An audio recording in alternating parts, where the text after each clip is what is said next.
This is the beginning of a long journey through the history of ancient Egypt. A story that begins not with pyramids or pharaohs or golden tombs, but with water, grass, desert, and the slow gathering of people along the Nile. There is no rush here. Let the world grow quiet, and let Egypt begin. Chapter 1. Before the first kings, the Green Sahara and the gathering waters, long before the first crown was ever worn, long before the first stone was ever cut, long before anyone had thought to write a name upon the earth, there was only the land and the sky and the slow turning of the seasons over a world without witnesses. Close your eyes and let the centuries fall away. Let the cities dissolve. Let the monuments sink back into the ground. Let the very desert itself grow soft and green again.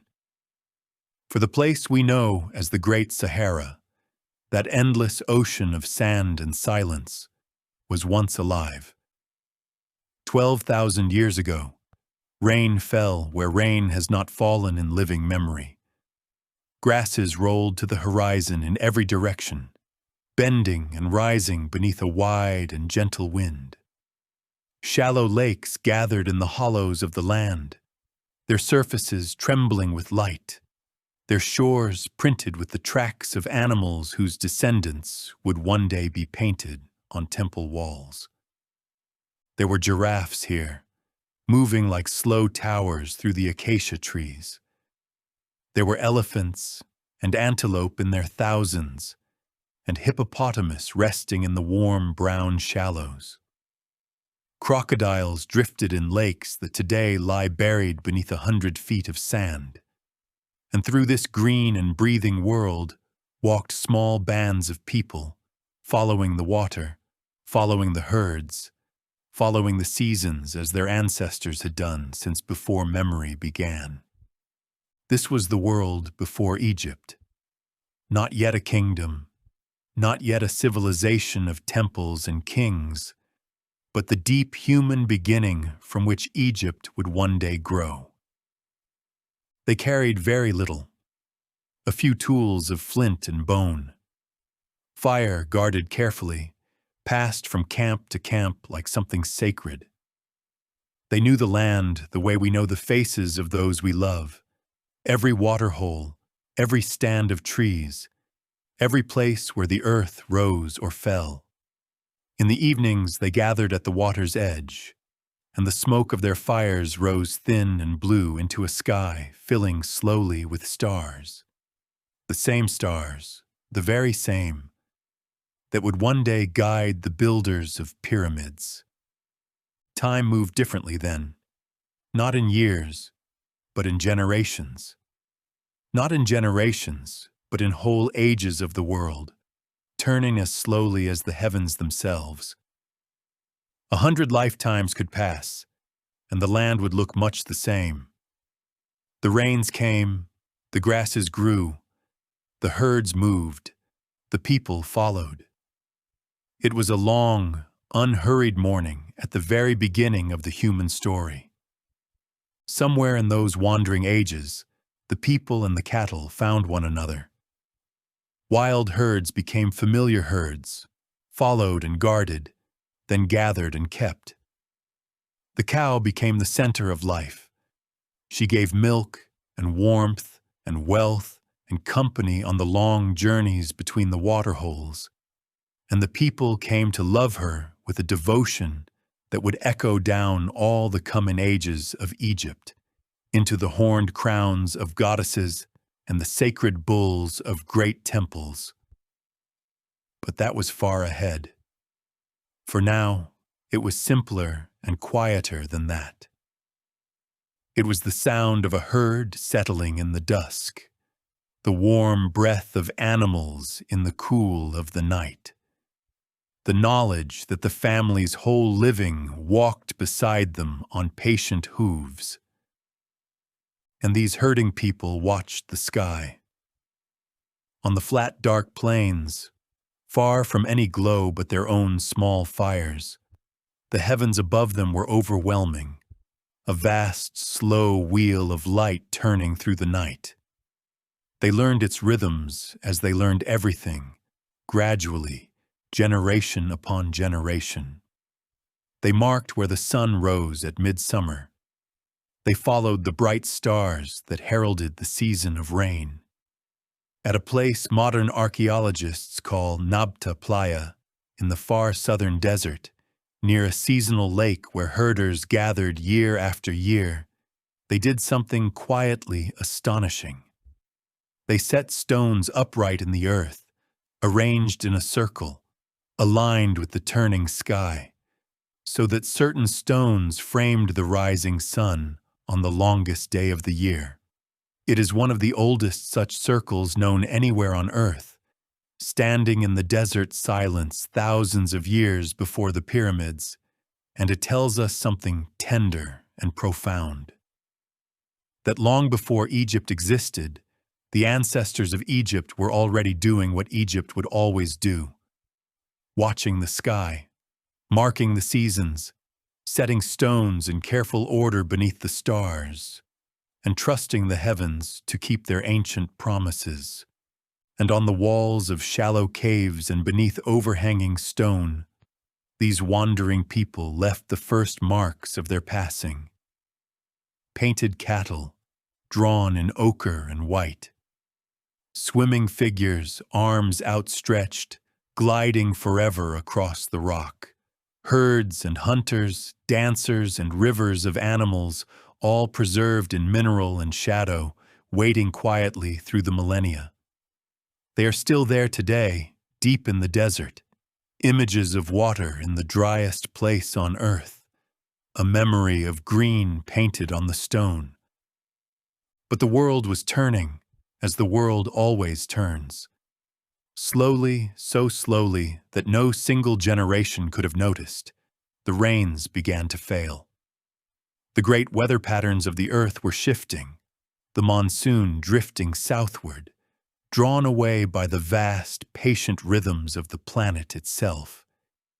Each century was a little drier than the one before. The lakes drew back from their shores, leaving rings of cracked earth. The grasses thinned. The acacia trees stood farther and farther apart, until each one was an island in a widening sea of dust. The animals felt it first. The great herds drifted south, following the retreating green, and the hunters drifted with them. Others turned toward the east, for there, beyond the drying plains, lay something far more reliable than the desert rains. There was a river. It came from far away, from mountains and lakes deep in the heart of Africa, from rains that fell in lands no Egyptian would ever see. And because its waters were born so far away, the river flowed on regardless of what happened in the desert. While the Sahara withered, the river endured. It moved through the dying landscape like a single vein of life, a ribbon of green and silver drawn across a browning world, and toward that ribbon, over hundreds of years, over thousands of years, the people came. They came in small groups, families and bands, generation after generation, carrying their tools and their memories and their painted visions of a greener time. They came down out of the drying uplands and into the valley of the Nile, and there they found a world unlike any they had known. A dense green corridor, loud with birds, thickets of papyrus taller than a man, whispering in the wind off the water, fish in uncountable numbers, wildfowl rising from the marshes in clouds at dawn, and always, at the center of everything, the river itself, broad and brown and patient, moving north with a strength that never tired and never ceased. Imagine arriving there, after years in the drying lands. Imagine coming over a final rise of pale stone in the heat of the afternoon, and seeing it below you. The green, a valley brimming with life from cliff to cliff, and through its heart, the shining water, wider than any water you have ever known, moving with unhurried power toward a horizon you cannot see. The air changes as you descend. It grows softer, heavier, sweet with the smell of mud and growing things. Doves call from the thickets. The heat loses its edge. And when at last you kneel at the river's margin and drink, the water is cool and endless, and you understand, in a way deeper than words, that the wandering is over. This is the place. This will always be the place. The desert did not disappear. It remained all around them, vast and silent, pressing close on either side of the valley, and it would remain there forever, a constant presence at the edge of Egyptian life, the stillness beyond the green. In the evenings, its cliffs turned rose and amber in the falling light, beautiful and remote, and at night its silence flowed down invisibly to the very edge of the fields. The people did not fear it exactly, they respected it. It was the other world, the still world, the keeper of the dead and the border of the living, and its nearness made the green of the valley feel all the more like grace. But between the desert and the desert, the river made a home, and here something began to change in the way the people lived. The river did not require them to wander. Its gifts returned to the same places, season after season. The fish ran in the same channels. The wild grasses ripened along the same banks. And so, little by little, the people began to stay.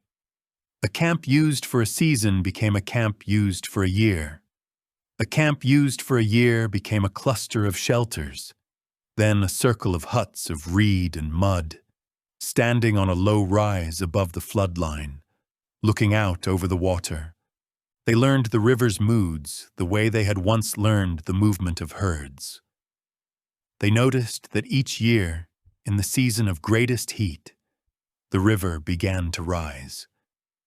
Slowly at first, the water creeping up the banks, then spreading wide across the whole floor of the valley, turning the land into a shining, shallow sea.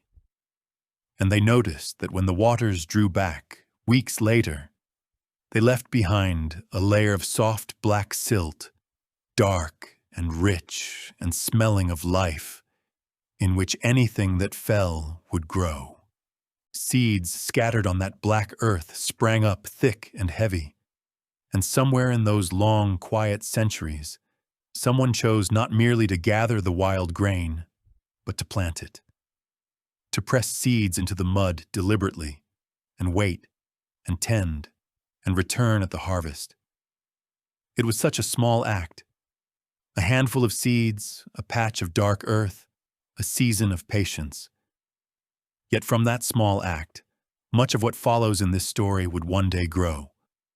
The villages and the kingdoms, the temples and the tombs, all of it resting at the very bottom on seeds pressed into black mud by hands whose names we will never know.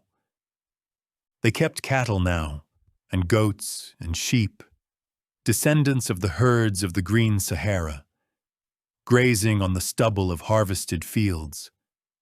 They wove baskets and shaped the river clay into pots and dried them in the sun. They buried their dead with care, laid gently on their sides in the warm sand at the desert's edge, facing the setting sun, with a pot of food beside them, and perhaps a string of beads, small kindnesses for a journey no one could describe, but everyone believed in. Even then, so early at the very dawn of it all, the people of the river valley looked at death and saw not an ending, but a door. The sun rose over the eastern cliffs, crossed the valley, and sank into the western desert, day after day, year after year, century after century. The river rose and fell, breathing in its long annual rhythm like a sleeping giant. Children were born in the reed huts, grew old watching the same waters, and were laid to rest in the same sand. And slowly, invisibly, the valley was filling with people, and with villages, and with the quiet, accumulated knowledge of how to live in this singular place. This long green ribbon between the deserts, this gift of the river. Nothing had been written yet. No king had risen.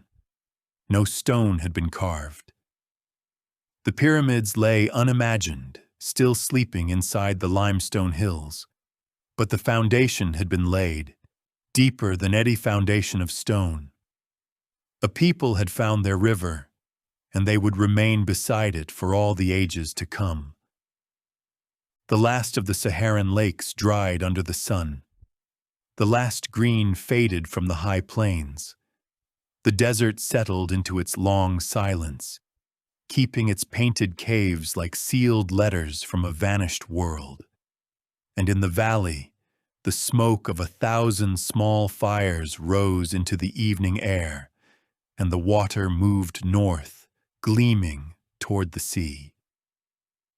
The stage was set, the land was waiting, and along the banks of the eternal river, in the growing villages of the black earth, the story of Egypt was quietly beginning. Chapter 2: The Black Land and the Red Land.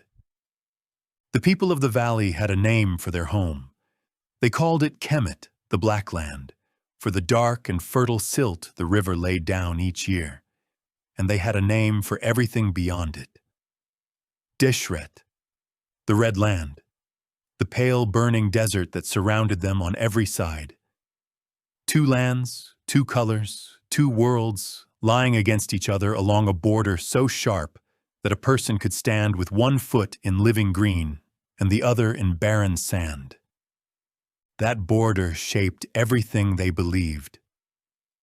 To live in Egypt was to live between abundance and emptiness, between the river and the silence, and to understand, from earliest childhood, that life was a narrow and precious ribbon, given each year as a gift, renewed each year by the flood. Out of that understanding grew a way of seeing the world that would endure for thousands of years, a deep faith in balance, in order, in the eternal return of good things. Let us settle now into this world as it was around 6,000 years ago, in the long age before the pharaohs, when the valley was a chain of villages strung along the water like beads on a thread. The day begins before dawn. The sky over the eastern cliffs turns from black to deep blue to a soft, luminous gray, and the first birds begin to call from the papyrus thickets. Mist lies on the river, and the water beneath it is the color of polished bronze. In the villages, low houses of mud brick and reed stand close together on their mounds above the floodplain, and from their doorways, one by one, people emerge into the cool morning air. The fishermen go down to the water first.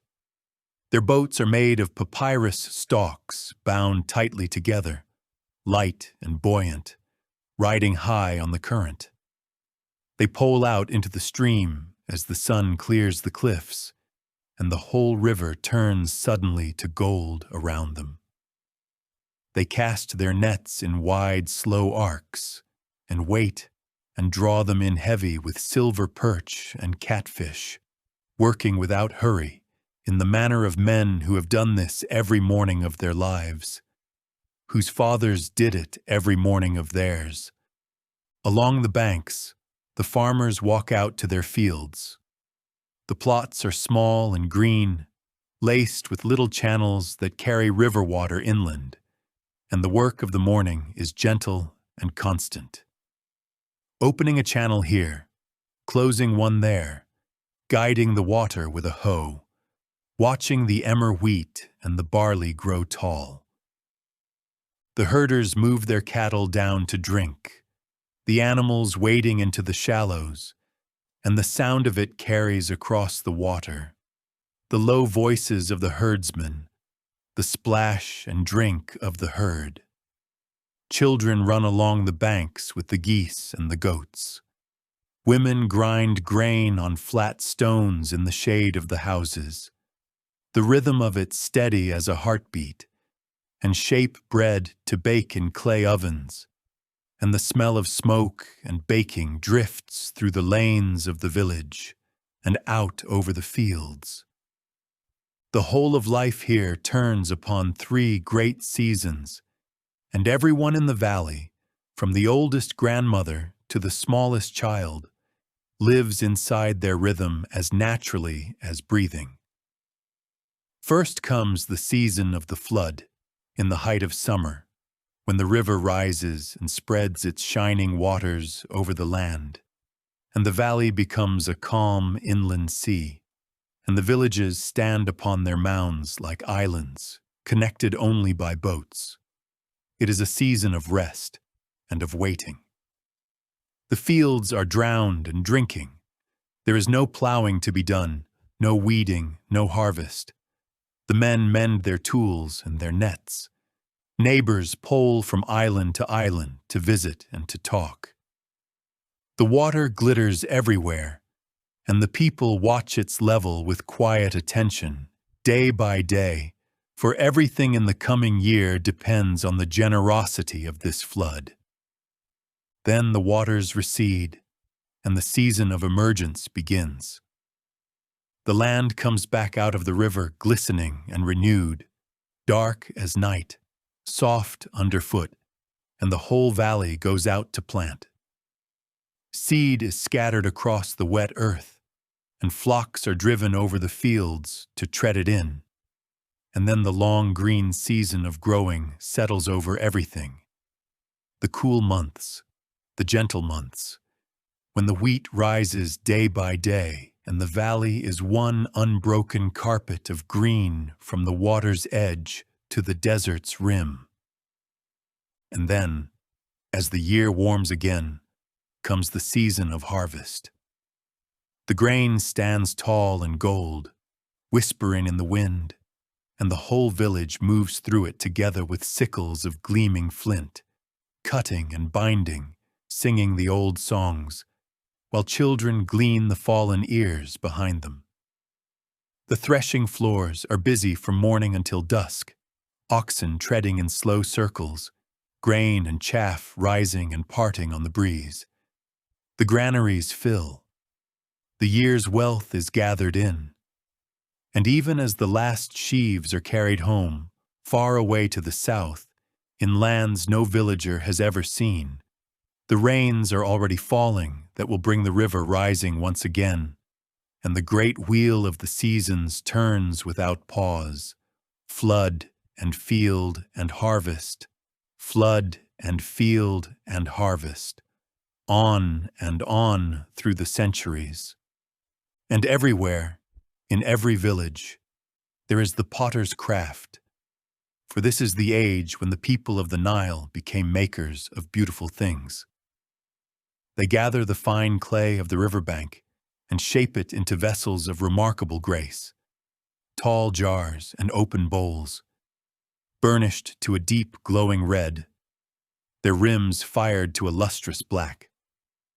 On some of them, painters draw the world around them in soft red lines, boats with many oars, riding the wavy bands of the river, flamingos and antelope, dancing figures with raised arms, caught mid-motion, celebrating something 6,000 years, silent, yet still, on the surface of the clay, forever in mid-dance.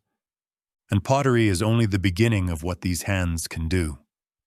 In the workshops and doorways of the villages, craft is quietly flowering everywhere. Weavers work flax into linen, pale and fine, on simple looms in the shade. Carvers shape combs and pins and small figures from bone and ivory, animals and women and boats, each one smoothed by long, patient handling. Stoneworkers grind vessels from the hardest rock of the desert, basalt and granite and speckled diorite, spending weeks upon a single bowl, thinning its walls until stone itself seems almost translucent, almost soft. Beadmakers drill carnelian gathered from the desert wadis, and string it with shell carried up from distant coasts, and with glinting flecks of gold washed from the rocks of the eastern hills. There is no writing yet to record any of this, no names attached to any of these works. There's only the work itself, beautiful and careful and unsigned, made by people who took evident joy in making things well. These crafts travel. They move up and down the river in trading boats, from village to village, along with grain and fish, oils and beads, and stone from the desert edges. Some goods come from farther still, and carry a breath of the wider world with them. Lapis lazuli, blue as deep water, passed hand to hand across whole continents from mountains far away in the east. Ebony and ivory and fragrant resins, drifting down from the mysterious lands beyond the river's southern cataracts. The river is the road, the only road that matters, and it carries everything.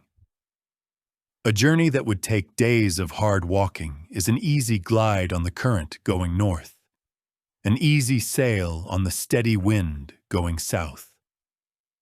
Without anyone planning it, without any king commanding it, the villages of the valley are being woven together year by year, voyage by voyage, into a single long community, hundreds of miles of people who share the same river, the same seasons, the same gods taking shape in their imaginations. For the gods are here now, in these early centuries, gathering form in the shadows and the sunlight. The people watch the falcon circling high on the morning air, master of the sky, and sense something royal in him. They watch the sun die each evening into the western desert and rise reborn each morning from the east, and understand that death itself may be a passage rather than an end. They see the cow, gentle and generous, mother of nourishment. The crocodile, power resting silent in the water. The scarab beetle rolling its ball of earth as some vast unseen power must roll the sun across the sky. Every creature of the valley carries a meaning, and the meanings are slowly becoming stories, and the stories are slowly becoming faith. At the desert's edge, where the black earth ends, the people continue to bury their dead in the dry, warm sand, and here the desert offers a quiet miracle. For the sand drinks all moisture, and the dead do not decay. They rest whole and sleeping through the centuries, their skin, their hair, their features, preserved as though they had lain down only yesterday. When later graves are disturbed, the living see this, and they marvel, and they remember. The body can last. The person can endure. It is an idea that sinks deep into the heart of the valley, deeper with every generation, an idea whose full flowering, ages hence, will be mummies wrapped in linen and chambers of eternal stone. But that is far away still. For now it is only sand and stillness, and the beloved dead sleeping at the edge of the fields. The years turn, the villages grow. Some, favored by trade or by rich land, grow larger than others, and in the largest of them, in the towns we now call Nakada and Hierakonpolis, something new begins, very quietly, to appear. Some houses are bigger than the rest. Some graves are deeper, lined with brick, filled with finer pots, with beads of gold and lapis, with objects of beauty and rarity. Some men and women, in life and in death, are being set apart. Leaders are emerging. Chiefs of towns, then chiefs of districts, figures of authority whose word carries along whole stretches of the river. There is no drama in it, seen from where we stand. It happens the way a river deepens its channel, gradually, inevitably, over lifetimes. Power gathers as silt gathers. The valley is slowly learning the shape of the thing it will one day perfect. The idea of the ruler, the shepherd of the people, the one who stands between the human world and the divine and keeps the two in balance. On the pottery, and carved into the rocks of the desert ravines, the images grow grander. Great boats bearing standards, figures larger than those around them, wearing plumes, carrying maces, presiding.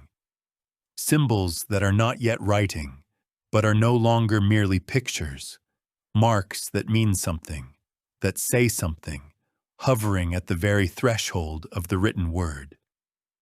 The valley is beginning to speak in signs, and soon, very soon, as these ages are measured, it will begin to write, and Egypt's written history will open its first eyes beside the Nile. But let us not hurry toward that dawn.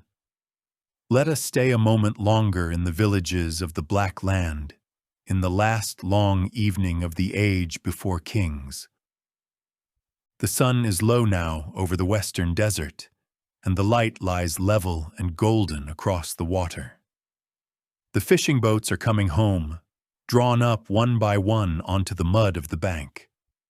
The cattle are folded, the geese gathered in, and the smell of the evening meal drifts from every doorway, bread and fish, onions and beer.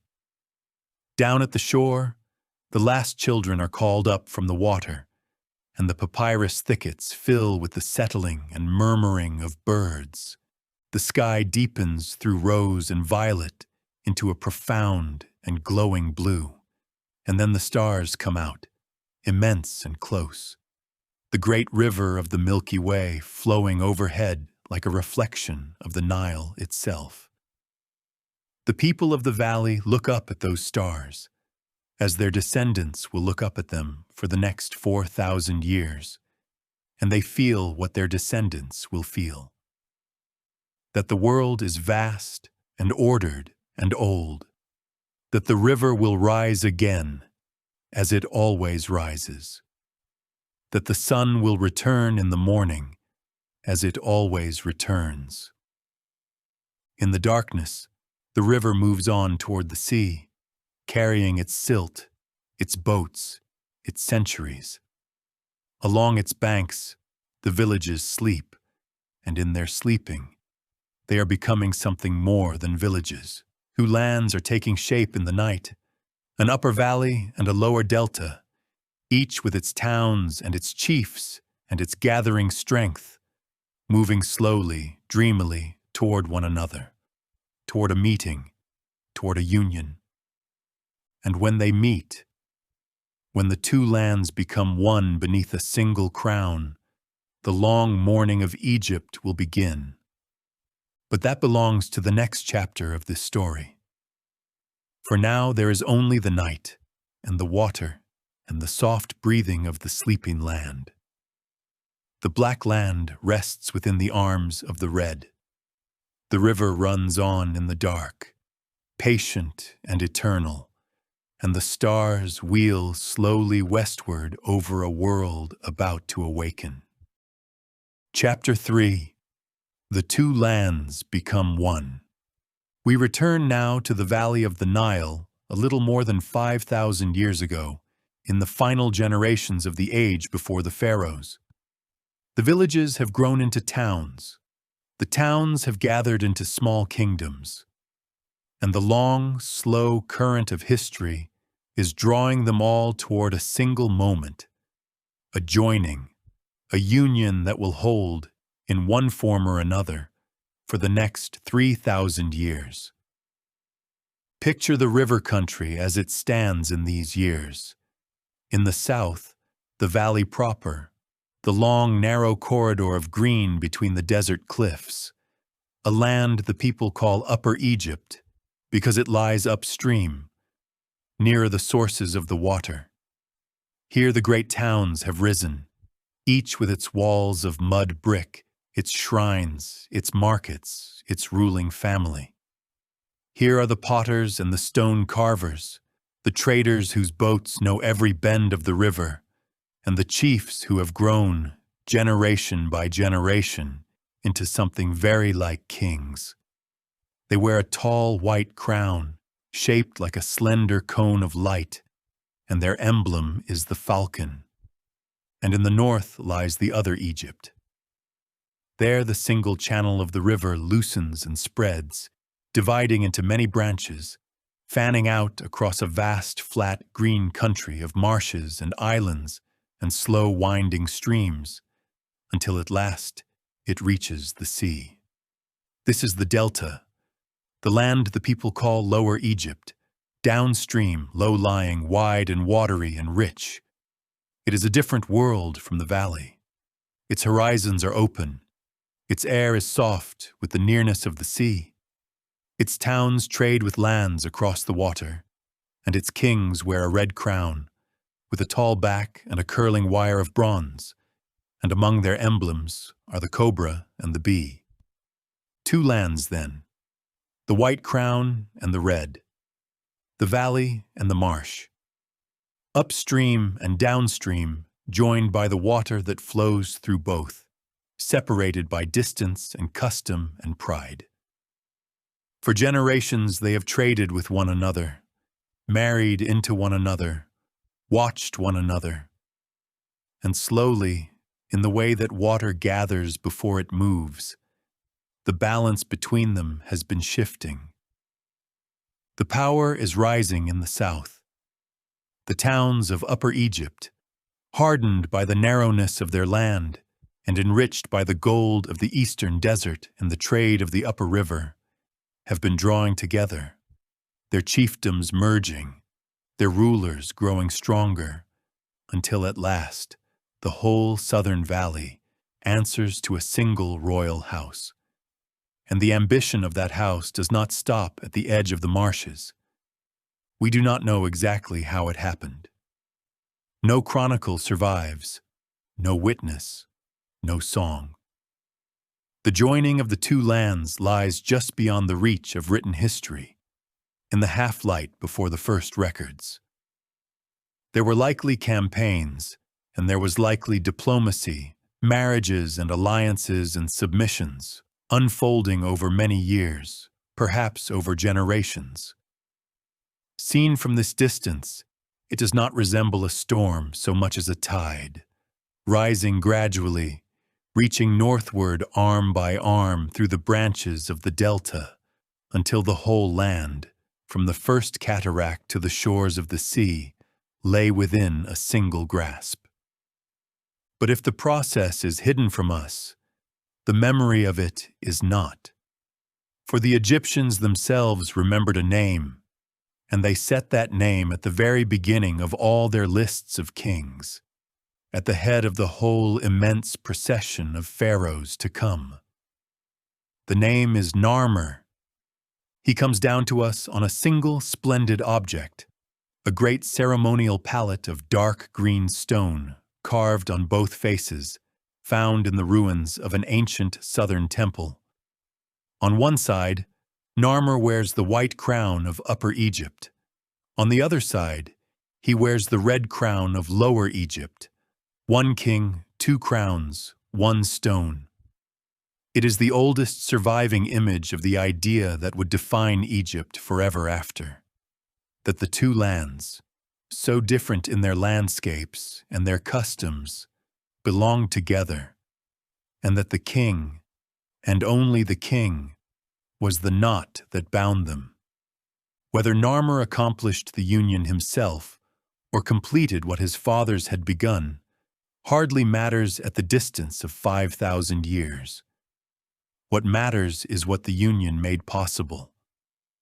For the first time, the entire river, through all its usable length, answered to one authority. Grain could move from a province of plenty to a province of need. The turquoise and copper of the eastern deserts, the gold of the south, the cattle and cargoes of the delta, all of it now flowed through a single ordered world. The Egyptians would look back on this joining, ever afterward, as the true beginning of time. Everything before it was legend. Everything after it was history. And the new kingdom needed a center, a place where the two lands met. So at the balance point of the country, just where the narrow valley opens out into the spreading delta, a city was founded. The Egyptians would come to call it the White Walls, for the gleaming fortress enclosure at its heart, and later ages would know it as Memphis. It stood at the hinge of the north and the south, with the valley behind it and the marshes before it. And for most of the next 3,000 years, it would remain one of the great cities of the earth. Let us stand there for a moment, in the young city, in the early years of the first dynasty. The white walls catch the morning sun. Within them are the courts and storehouses of the king, the shrines of the gods, the workshops of craftsmen gathered from every province. At the riverside, the quays are busy with boats, cedar-scented ships down from the sea, barges of grain and stone, ferries crossing and recrossing the brown water. Scribes, the very first scribes, move among the cargoes with their tags and labels, marking quantities and origins, for writing has just been born, and its first great work is the humble, patient work of keeping account. Beyond the walls lie the fields, and beyond the fields the desert rises in its pale silence, and already, on the escarpment above the city, the tombs of the great are beginning to appear, low rectangles of brick facing the sunrise. The pattern of Egypt is settling into place, the pattern that will hold for 30 centuries. The river, the fields, the city, the desert, the dead watching over the living from the high ground, and above it all, the king. For something new has come into the world with these first dynasties, something subtler and more enduring than any conquest. It is an idea about what a king is. The ruler of the two lands is not merely the strongest chief, the richest landowner, the leader of the armies. He is a being set apart, the living image of the falcon god Horus, lord of the sky. Through him, the gods keep order in the world. When he wears the two crowns and raises his arms in the temple, the river will rise on time, the fields will bear, the boundaries will hold. The Egyptians had a word for this order, this rightness at the heart of things. They called it Ma'at, truth, balance, harmony, the way the world is meant to be. And the king's whole reason for being, the purpose of the crown itself, was to uphold Ma'at against the ever-waiting chaos of the desert and the dark. It is a heavy weight to rest on one human life, and the Egyptians knew it. So they surrounded their kings with ritual and ceremony, with festivals that renewed the royal strength, with jubilees in which an aging ruler ran a sacred course before the assembled land, proving that the vigor of the kingdom still lived in his body. And when a king died, they did not say that he had ended. They said that the falcon had flown to the horizon, that he had gone to join the gods, and that his successor, the new Horus, now sat upon the throne. The man might pass. The kingship never did. The kings of the first dynasty were buried in the south, at the sacred city of Abydos, in the old homeland of their line. Their tombs were chambers of brick and timber sunk into the desert floor, roofed over and mounded with sand, surrounded by storerooms filled with everything a royal spirit might require. Wine and grain, furniture and games, jewelry, weapons, jars by the thousand. Around them lay the graves of servants and retainers, and nearby stood great rectangular enclosures of brick open to the sky, where the ceremonies of the royal cult were performed. Already the belief was firm and clear. Death was a journey. The tomb was its vessel, and a king must be equipped for eternity. So the first dynasties passed, king following king in a procession of reigns that blur together now, at this distance, like hills seen through haze. There were struggles we can barely glimpse, rivalries and rebellions, a land still learning to be one. But the Union held. Year by year, the government grew more capable, the writing more fluent, the crafts more assured. The floods rose and fell, the granaries filled, and the two lands, bound together at the hinge of Memphis, settled into the long rhythm of their shared life.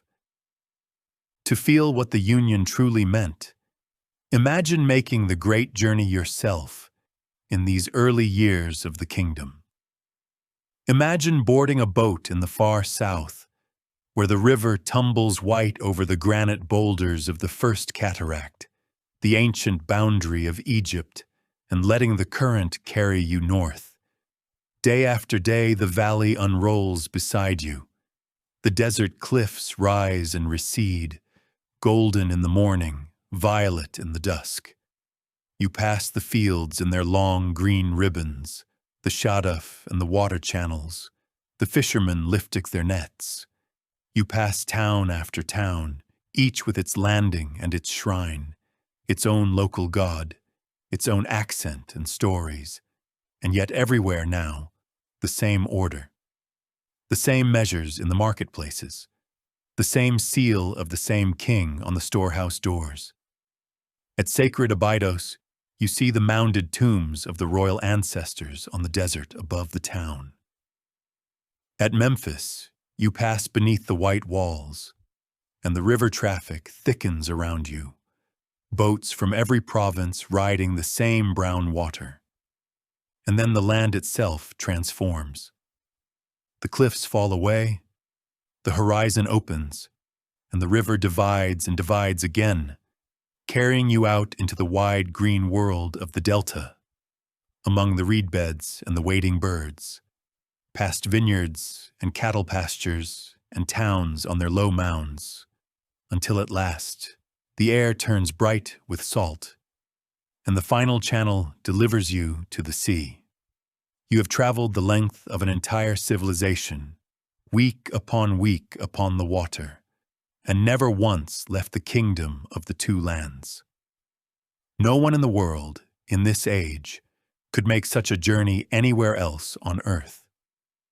Egypt was, in these years, quite simply the largest ordered realm humanity had ever created, and the river was the thread on which the whole of it was strung. Evening comes to the young kingdom. On the river, the last ferries are crossing in the low golden light. On the desert above Abydos, the mounded tombs of the first kings stand quiet against the sunset, and far to the north, the white walls of Memphis glow softly, holding the last of the day. In the temple courts, the evening rites are ending. The land is won. The crown is won. The great story has begun. And in the archives and workshops of the growing state, something else is stirring, something that will prove, in its quiet way, mightier than any crown. Marks on clay, marks on stone, marks brushed in ink upon pressed sheets of river reed. The Egyptians are learning to write, and with writing, they are about to discover the closest thing this world offers to eternity. That discovery is where our story turns next. Chapter 4. The Invention of Eternity. Of all the gifts that Egypt gave the world, and of all the gifts that Egypt gave itself, none ran deeper than this, the written word. It began humbly, as most great things do. In the years around the unification, in the treasuries and storehouses of kings, there was suddenly a great deal to keep track of. Jars of oil arriving from a southern estate, bolts of linen owed to a temple, grain paid, grain stored, grain lent. Memory alone could no longer hold it all, and so small labels of bone and ivory began to appear, tied to the goods, scratched with little pictures. A place, a quantity, a name. A picture of a catfish, a picture of a chisel, signs that could speak. For that was the discovery, quiet and immense. A picture could stand not only for a thing, but for a sound. The catfish and the chisel, read together as sounds, spelled the name of a king, Narmer. And once pictures could carry sounds, they could carry anything, any name, any word, any thought that a human voice could utter.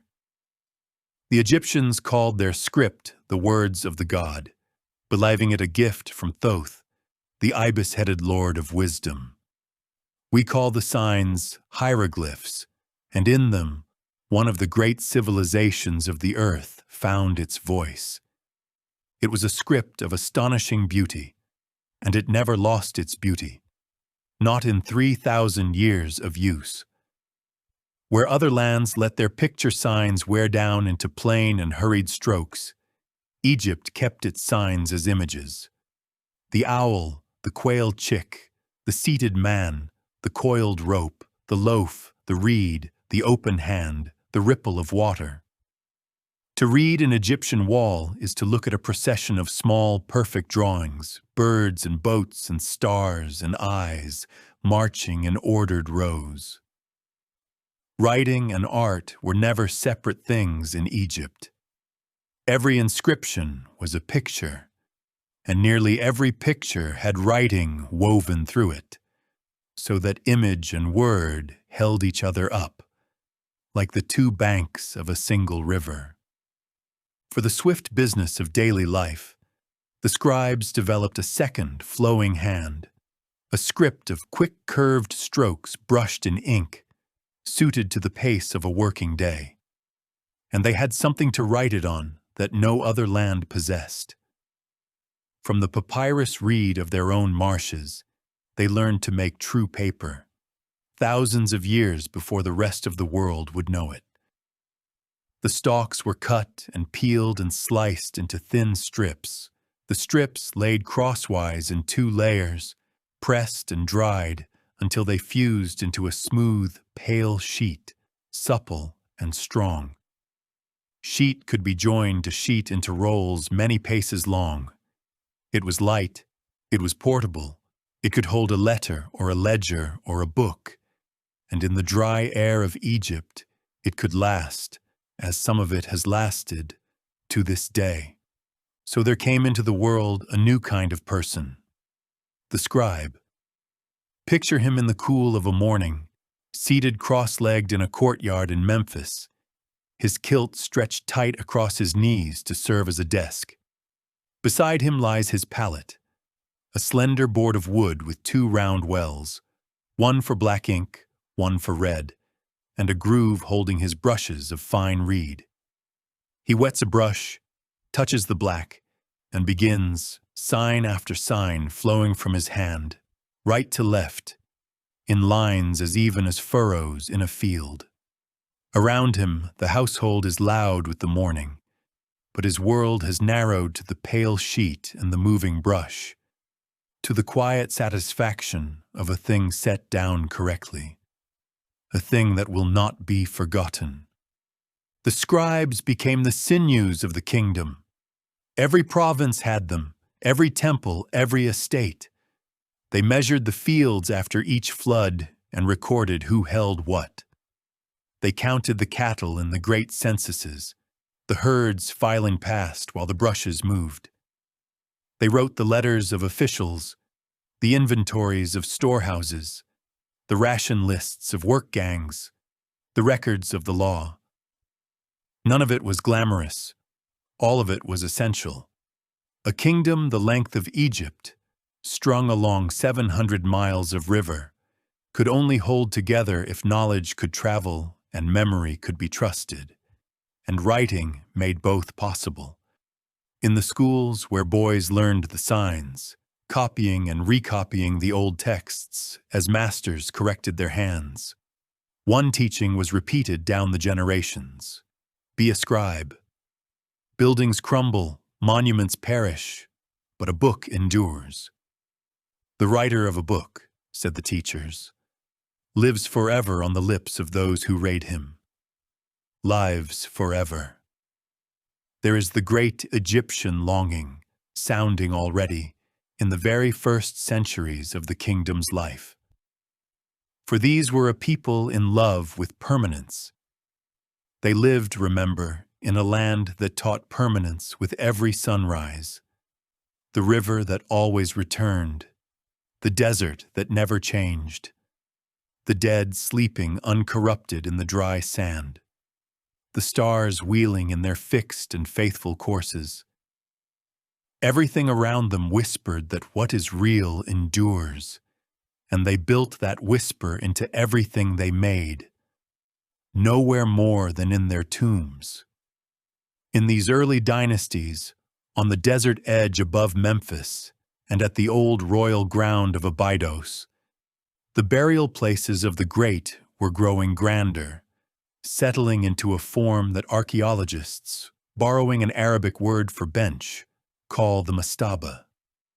Imagine a long, low, rectangular building of mud brick, its walls sloping gently inward as they rise, its top flat, standing on the pale desert like a bench built for a giant. Below it, cut into the rock, lies the burial chamber. Within it, arranged in chambers and corridors, lies everything the dead had loved and would need. Food and wine, clothing and furniture, tools, ornaments, the equipment of a whole life, packed for a journey without end. For the Egyptians had come to a remarkable understanding about what a person is. A human being, they believed, was more than a body. There was the Ka, the life force, the invisible double born alongside every person, which lived on after death and needed, as the living need, food and drink and a dwelling. There was the Ba, the personality, the self, imagined as a bird with a human face, free to fly out into the sunlight by day so long as it could return to the body by night. And so the body mattered. The body was the anchor of it all, the home to which the wandering spirit returned, and it must be preserved.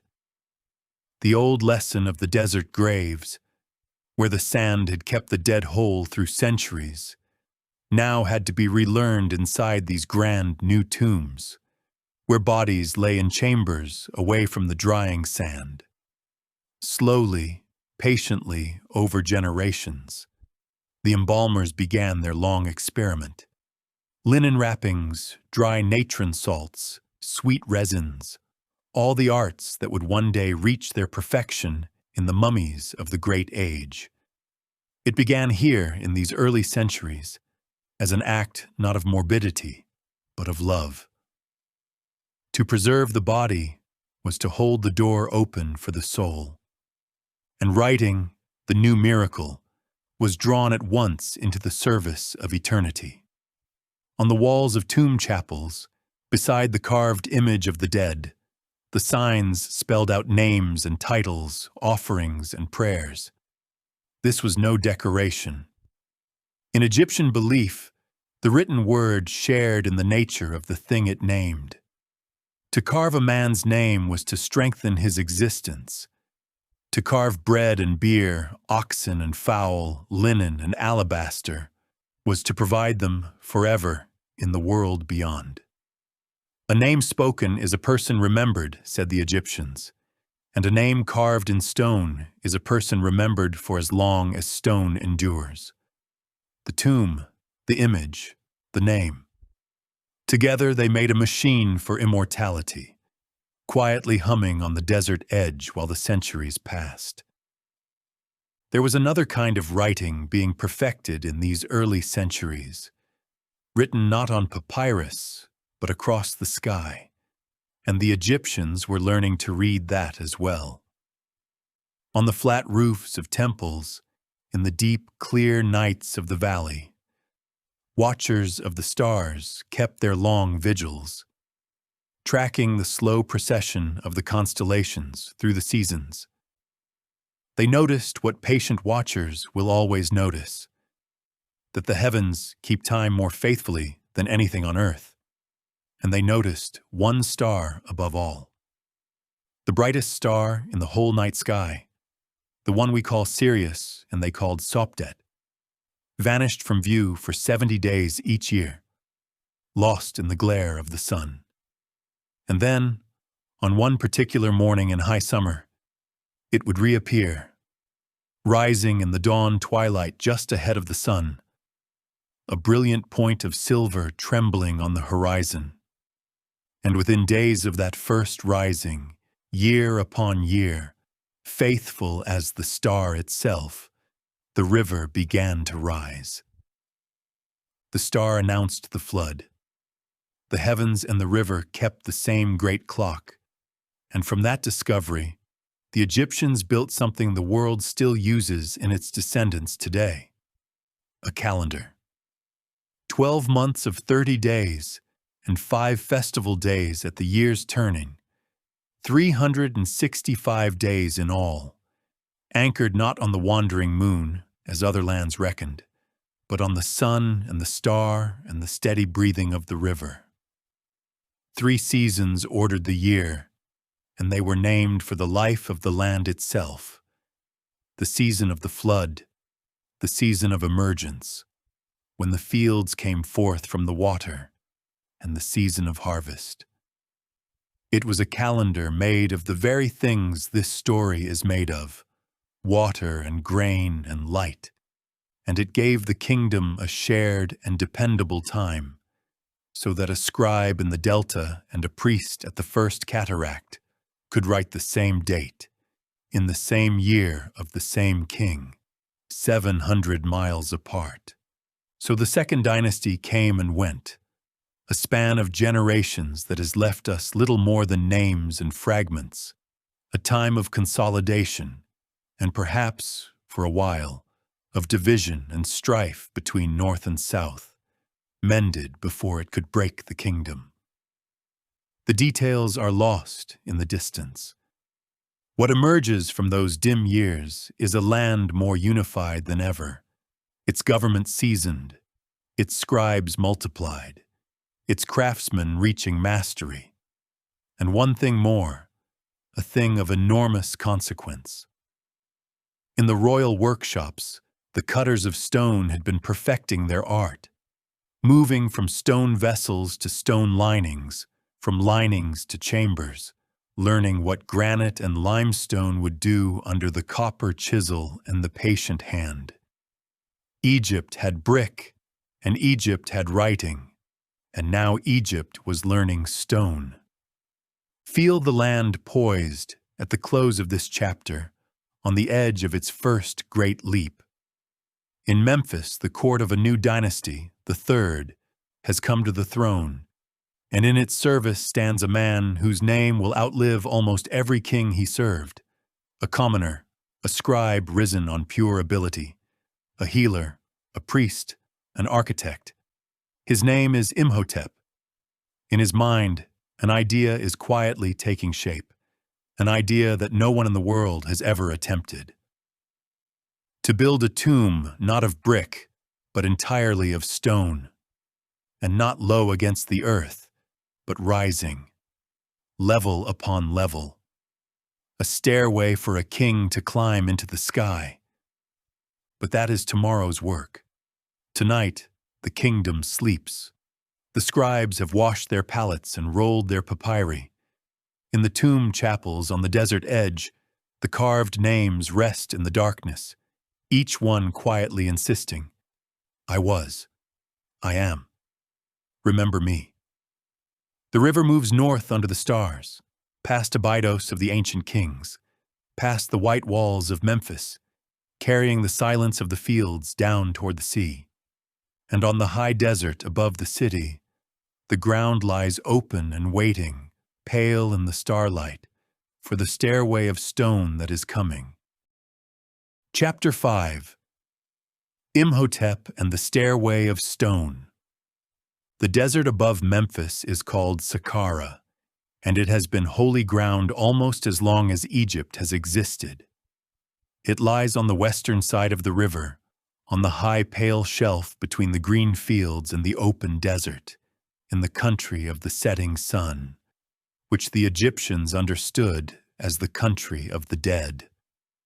For generations already, the great families of Memphis have been laying their dead to rest here, in the long, low mastaba tombs of mud brick, row upon quiet row, facing the sunrise.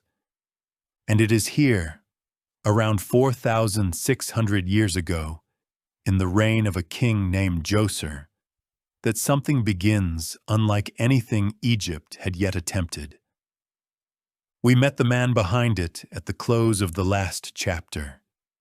Imhotep, the king's high official, scribe and priest, remembered by later ages as a healer and an architect of extraordinary ambition. It is his title that survives on the base of a royal statue from Saqqara. One of the earliest moments in history where the name of a high official can be placed beside one of the world's great monuments. Of the man himself, we know little, but we know what he built, because it is still standing. His problem, as he must have understood it, was time. Mud brick had served Egypt well. It was cheap, quick, endlessly available, made from the river's own mud and the sun's own heat. But mud brick is mortal. It wears in the wind. It slumps in the rare rains. The grand mastabas of earlier kings were already softening back into the desert, and everyone could see it. A tomb was meant to shelter a king's spirit forever, and forever was precisely what mud brick could not promise. Stone was the answer. Stone does not melt away. Egypt had worked stone before, of course. Vessels of granite and alabaster, linings for chambers, thresholds, fragments and pieces. But no one in Egypt had ever raised an entire great building of cut stone. And in the history of Egyptian architecture, this was a leap without precedent. There was no tradition to lean on, no old master to consult. Imhotep and his craftsmen would have to invent the art as they practiced it, and you can still see them learning, frozen in the act, in the stones themselves.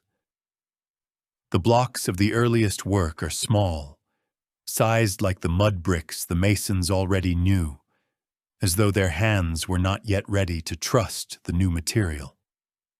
The columns are not freestanding, but attached to walls, stone imitating the bundled reeds and wooden posts of ordinary architecture, the new world dressed, for reassurance, in the shapes of the old. It is one of the most human things in all of Egypt, that hesitation written in limestone. The building began, it seems, as a great mastaba of stone, a single mighty bench upon the desert. And then, at some point, the plan changed. Perhaps the king wanted more. Perhaps Imhotep saw further. Upon the first mastaba, a second, smaller one was set. Then a third upon the second. Then a fourth. The tomb was no longer a bench. It was climbing, 6 great steps in all, rising above the desert in tier upon tier of pale stone, to a height that no built thing in Egypt had ever approached, visible from the river, visible from the fields, visible on a clear morning, for many miles up and down the valley. A stairway. That is what it was, and that, as far as we can tell, is what it meant. In the beliefs of the age, the dead king ascended to join the imperishable stars, the northern stars that never rise and never set, circling forever around the still point of the sky. His monument now made the promise visible, level upon level, from the earth of the living toward the country of the stars, a stairway fit for a god to climb. Around the pyramid, Imhotep raised a whole silent city, a vast enclosure wall of white limestone, paneled and recessed like the facade of a royal palace, wrapped the sacred ground, over a mile of gleaming wall enclosing courts and shrines, chapels and colonnades. There were buildings within that were not buildings at all, but solid stone facades, dummy structures, architecture for the use of the spirit rather than the body, a palace precinct for the king's eternity. There was a great court where the rites of royal renewal could be run forever, and in a small sealed chamber against the pyramid's flank sat a statue of Djoser himself, gazing out through two small holes drilled in the stone, so that the king's image could watch through all the ages to come, the offerings brought to his name, and see the northern stars. And what rose above the desert was only half of the work. Beneath the pyramid, cut down into the living rock, lay another world entirely, a buried palace of shafts and corridors and chambers, mile upon mile of passages, more extensive underground than anything Egypt had ever excavated. At its heart, at the bottom of a great central shaft, the king's burial vault was built of granite brought from the far south. Around it spread galleries and apartments for his spirit, and some of their walls were lined, floor to ceiling, with thousands upon thousands of small glazed tiles of brilliant blue-green faience, set in rows to imitate hangings of woven reed, so that the king's eternal rooms shimmered in the darkness, like water, like the marshes of a summer that would never end. And stacked in the storerooms, against a hunger that would never come, lay stone vessels in numbers hard to believe, tens of thousands of them, bowls and jars and platters of alabaster and granite and slate, many of them already ancient heirlooms when they were placed there, gathered from generations past. Above, the stairway to the stars. Below, a shining blue eternity. The whole monument, above and beneath, was a single thought. The king provided for forever in every direction. Now try to hear the place as it was in the years of its building, not the silence it holds today, but the long, low, workday music of a great site. The knock of copper chisels on limestone, hundreds of them, overlapping like slow rain. The creak of wooden sledges, the calls of the hauling teams, the rhythmic songs that make heavy work lighter, rising and fading across the plateau. Foremen calling measurements, the rasp of saws in the cutting yards, and under it all, day upon day, season upon season, the patient arithmetic of construction. Quarry, haul, dress, place. Quarry, haul, dress, place. A civilization teaching itself, block by block, what it could do. The laborers came, most of them, when the flood was on the land, in the season when the fields were under water and farm work paused. They were fed from the royal granaries, bread and beer and onions and fish, housed and organized in gangs and crews, and they went home when the waters fell. This is worth saying plainly, because later ages imagined otherwise. The great monuments of Egypt were raised by Egyptians, by the ordinary people of the villages, serving their king in the quiet months, in what they understood as sacred work. And the work, for all its weight, was proud work. To labor on the king's stairway was to touch eternity with your own hands. Follow one of them for a moment, through a single day. He is a young man from a village 3 days upstream, and this is his first season on the king's works.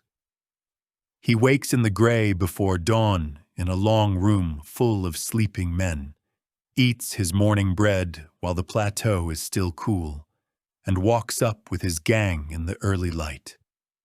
The great unfinished tiers standing black against the paling sky.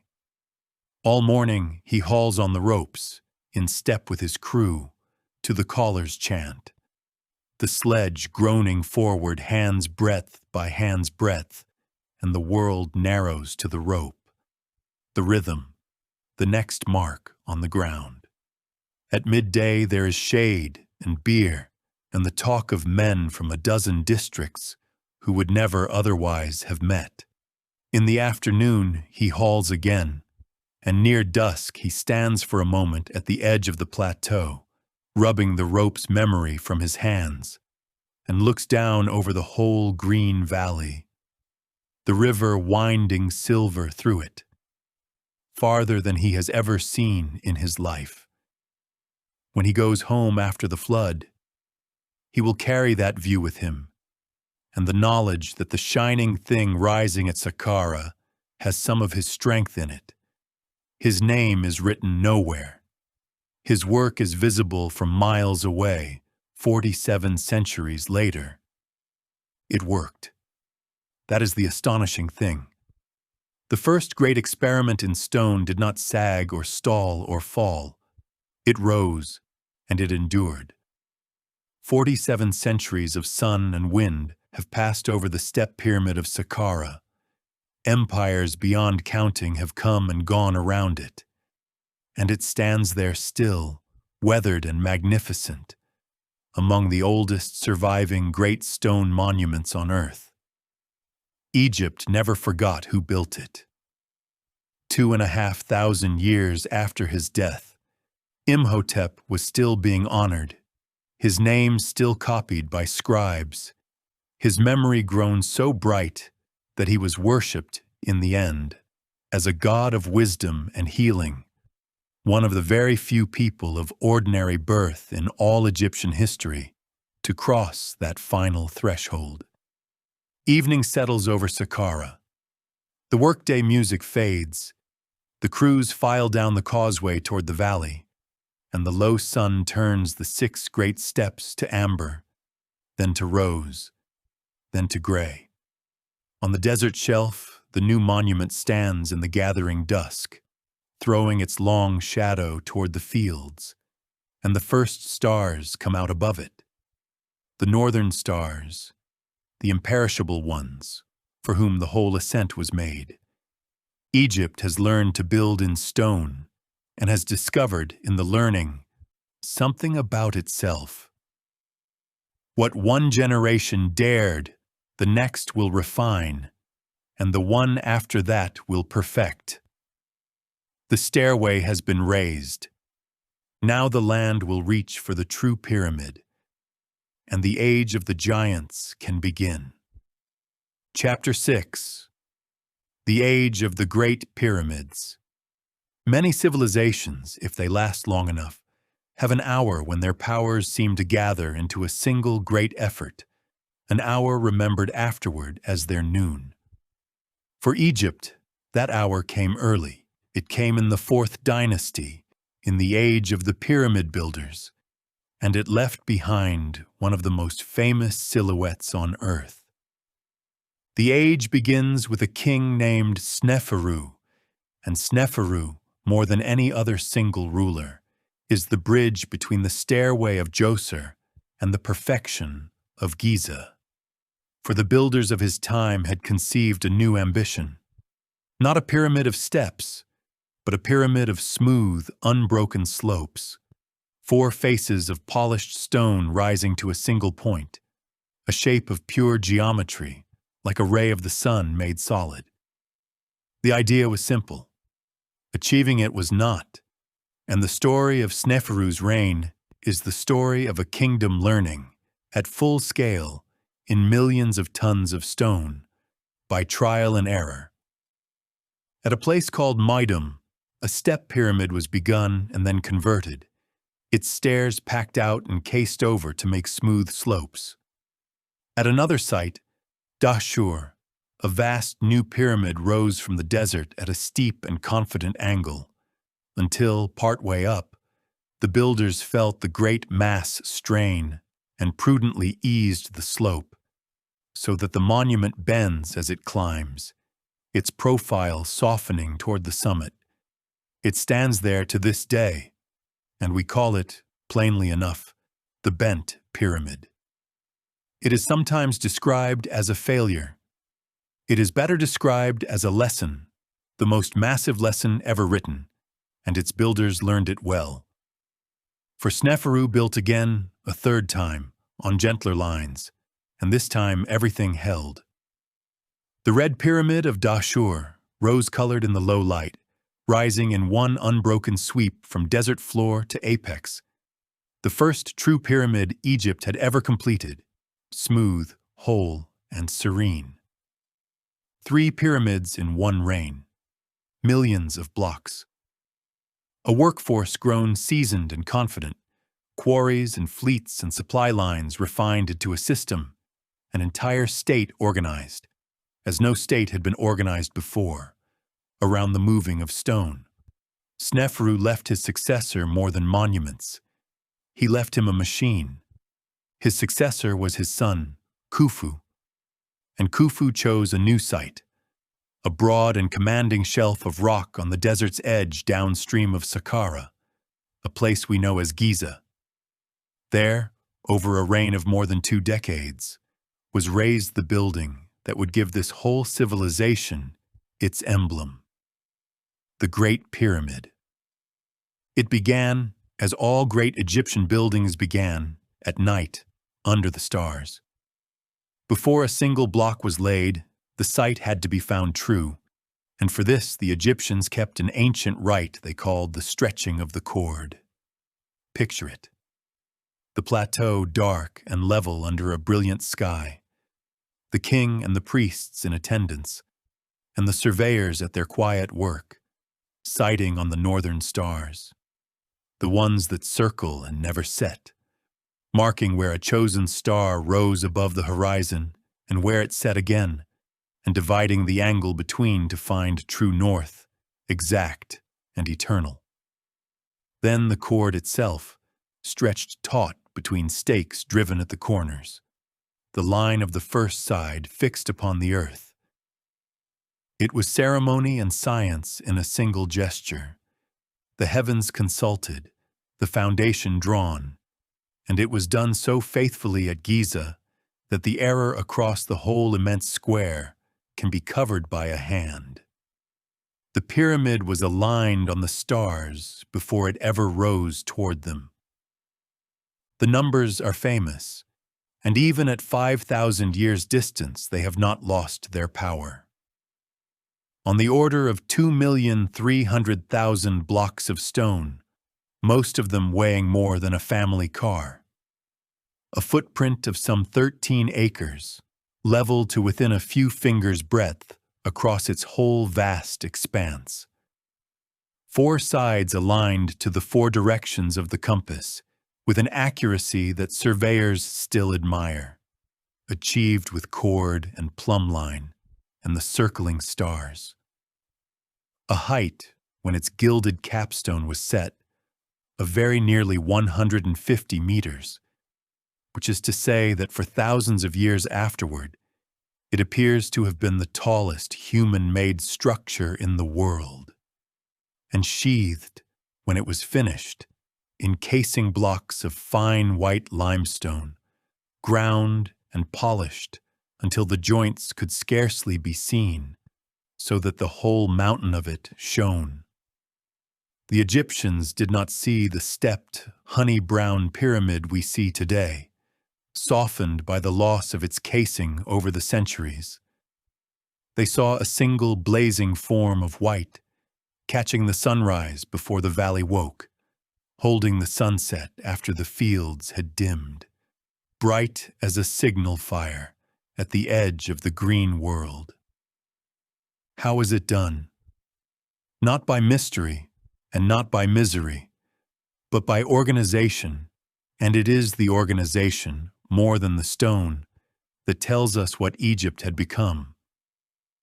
The heart of the workforce was a few thousand skilled masons, quarrymen, and engineers, permanent professionals in the king's service.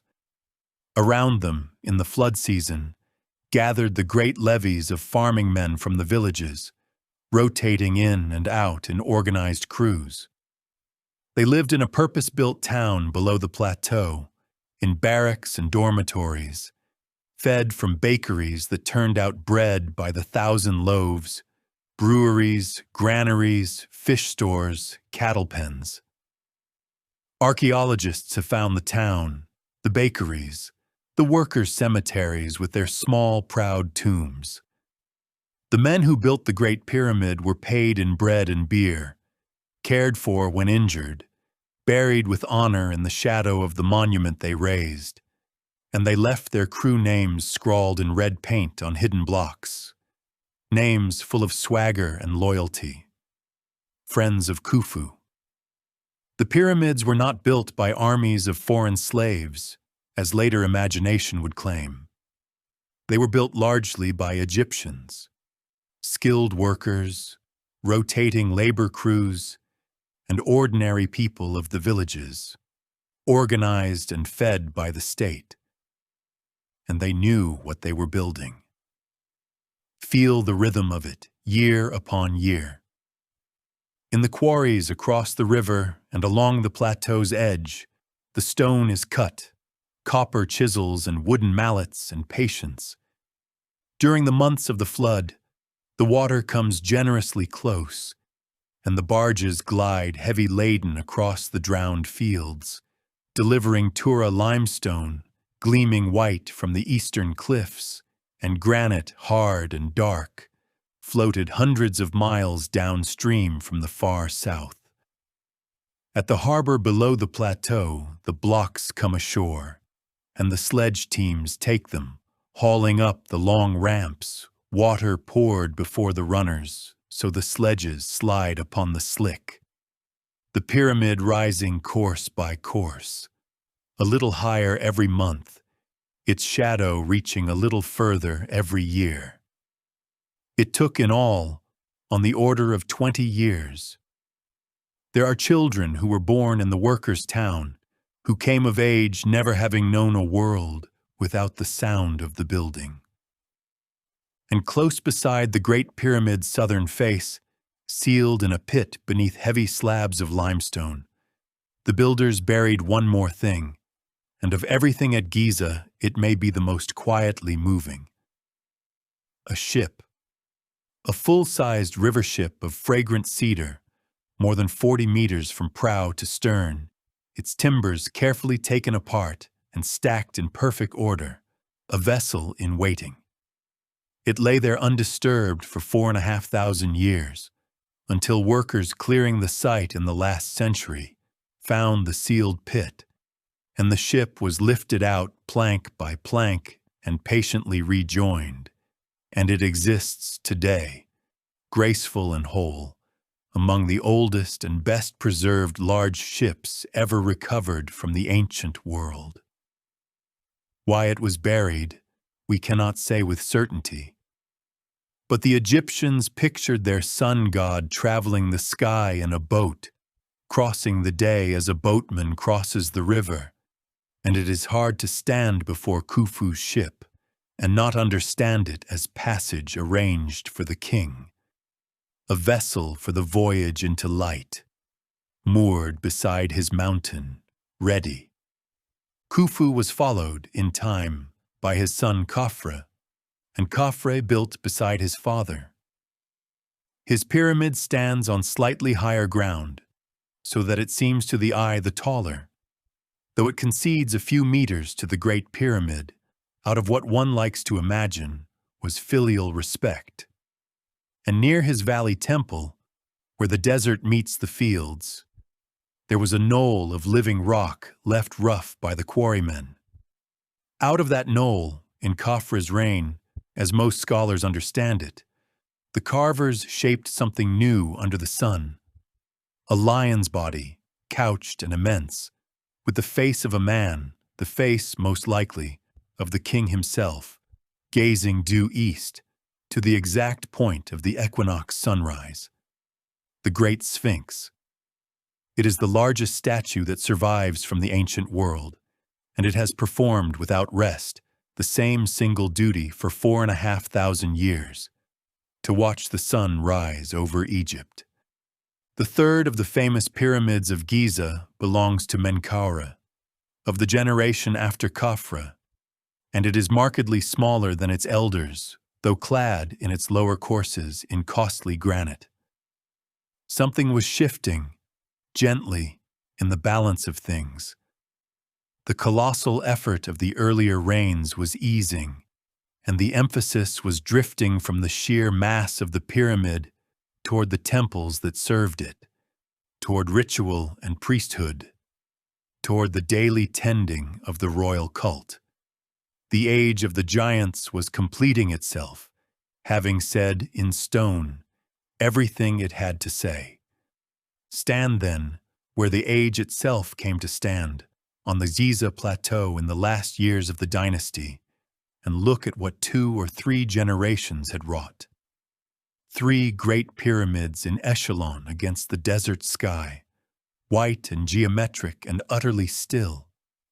The small pyramids of the queens, the mastaba fields of the princes and officials, laid out in streets like a city of the dead, everyone gathered, in death as in life, around the king. The temples joined by their long causeways to the green edge of the valley. The Sphinx at the threshold, facing the dawn. And beyond it all, unchanged, the fields, the river, the boats, the villages, the whole ordinary beloved world of Egypt going about its work, in whose name and by whose hands all of this was raised. And consider for a moment how the story of this place runs forward from here, far beyond the age that made it. 1,000 years after Khufu, in the days of the great pharaohs still to come in this story. The pyramids of Giza were already unimaginably ancient, and Egyptians of that later age came here as tourists and pilgrims, leaving inscriptions recording their wonder at the works of the ancestors. To Cleopatra, whose story will close this whole journey, the Great Pyramid was more distant in time than she is from us. Greek travelers would count it among the wonders of the world, and of all the wonders on their list, it alone remains standing. The casing stones would be carried off in later centuries to build a great city nearby, and the smooth white mountain would weather into the stepped golden one we know. But the form itself has never stopped meaning what it meant. Whatever else has changed along the river, in 50 centuries, someone standing in the fields at Giza in the last light has always been able to look west and see the pyramids holding the sun. The pyramids were tombs, and yet to leave it there is to miss what they meant. They were a promise made in stone, that the king would rise, that the sun would return, that order would outlast every night. A pyramid was the flood returning, the star reappearing, the harvest following the long wait, translated into geometry and set where everyone could see it. The Egyptians looked at those bright slopes from their fields and understood, without needing to read a single sign, that the world was in balance. Evening comes to Giza, as it has come some 1.5 million times since the last block was set. The fishing boats drop downstream on the darkening river. In the temples at the pyramid's feet, the priests complete the evening offerings, and the lamps are trimmed, and the doors of cedar are drawn shut. The three great forms hold the last light long after the valley has gone dim, glowing faintly like coals of the day, and then they too surrender to the dusk, and the stars come out above the plateau in their thousands. The age of the giants is over. The pyramids will go on being built for centuries yet, smaller, quicker, more modest in their means, but never again like this. Egypt has made its great statement and can rest, and in that rest, in the settled and prosperous generations to come, the kingdom will turn its devotion toward the oldest light of all. The sun is about to have its age, and to that golden afternoon we turn next. Chapter 7. The Sun Kings and the Quiet Prosperity. After every great effort, if a land is fortunate, there comes a season of ease. For Egypt, that season arrived with the 5th dynasty, and its mood would linger in sunlit and gradually loosening calm through the generations that followed. The age of the giants was over. The age of the sun had begun. The sun had always been there, of course, presiding over Egyptian life as it presides over the valley itself. But in these generations, it moved to the very center of the kingdom's devotion. The kings of the new dynasty bound themselves to Ra, the great god of the sun, whose home and sanctuary lay at the city of Unu, which later ages would call Heliopolis, the city of the sun. From this time forward, and for the rest of Egyptian history, the ruler of the two lands carried a new title among his names, perhaps the most consequential title he would ever bear: Son of Ra. The king was no longer only the falcon enthroned. He was the child of the light itself, and his monuments began to say so. For the most distinctive buildings of this age were not pyramids, though pyramids were still built. They were temples of the sun. At Heliopolis, the priests of Ra told the oldest of all Egyptian stories, the story of how everything began, and it is worth pausing to hear it.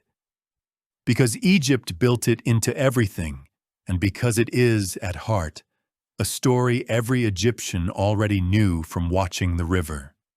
In the beginning, said the priests, there was only water, a dark, limitless, motionless ocean without shore or surface or sound, containing everything that would ever be asleep. And then, out of the waters, a single mound of earth arose, the first land, the first place, glistening and new.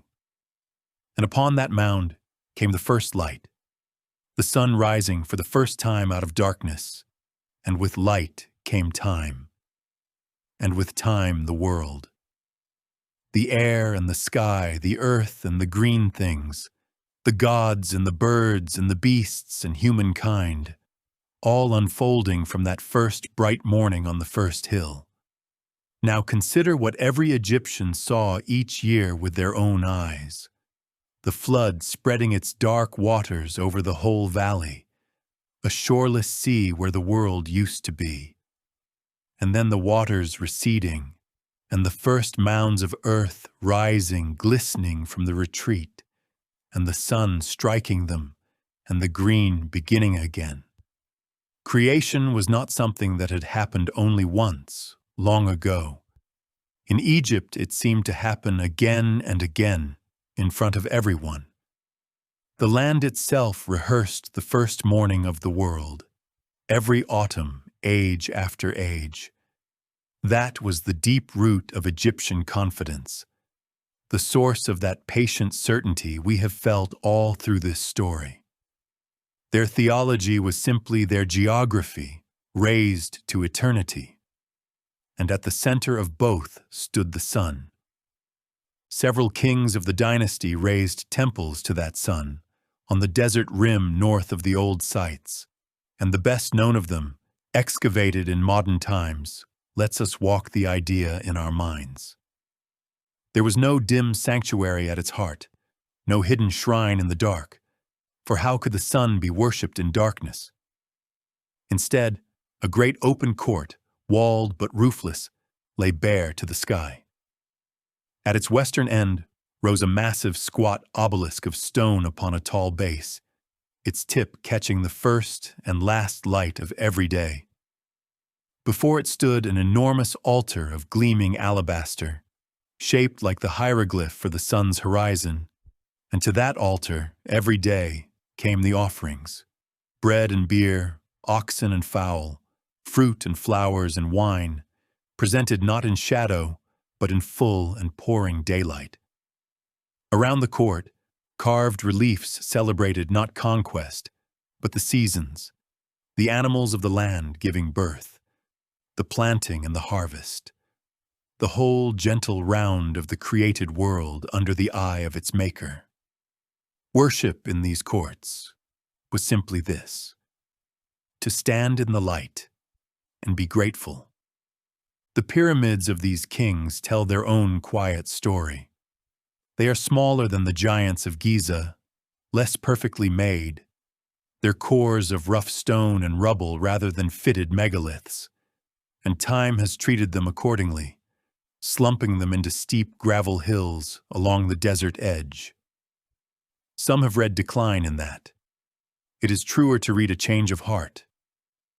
The colossal statement had been made once, for all time, and did not need making again. The wealth of the state was flowing now into temples, into priesthoods, into estates and endowments meant to keep the offerings burning for eternity, into the running of a broad and settled land. We know this with unusual intimacy, because from the temple archives of one royal cemetery, a trove of papyri has survived.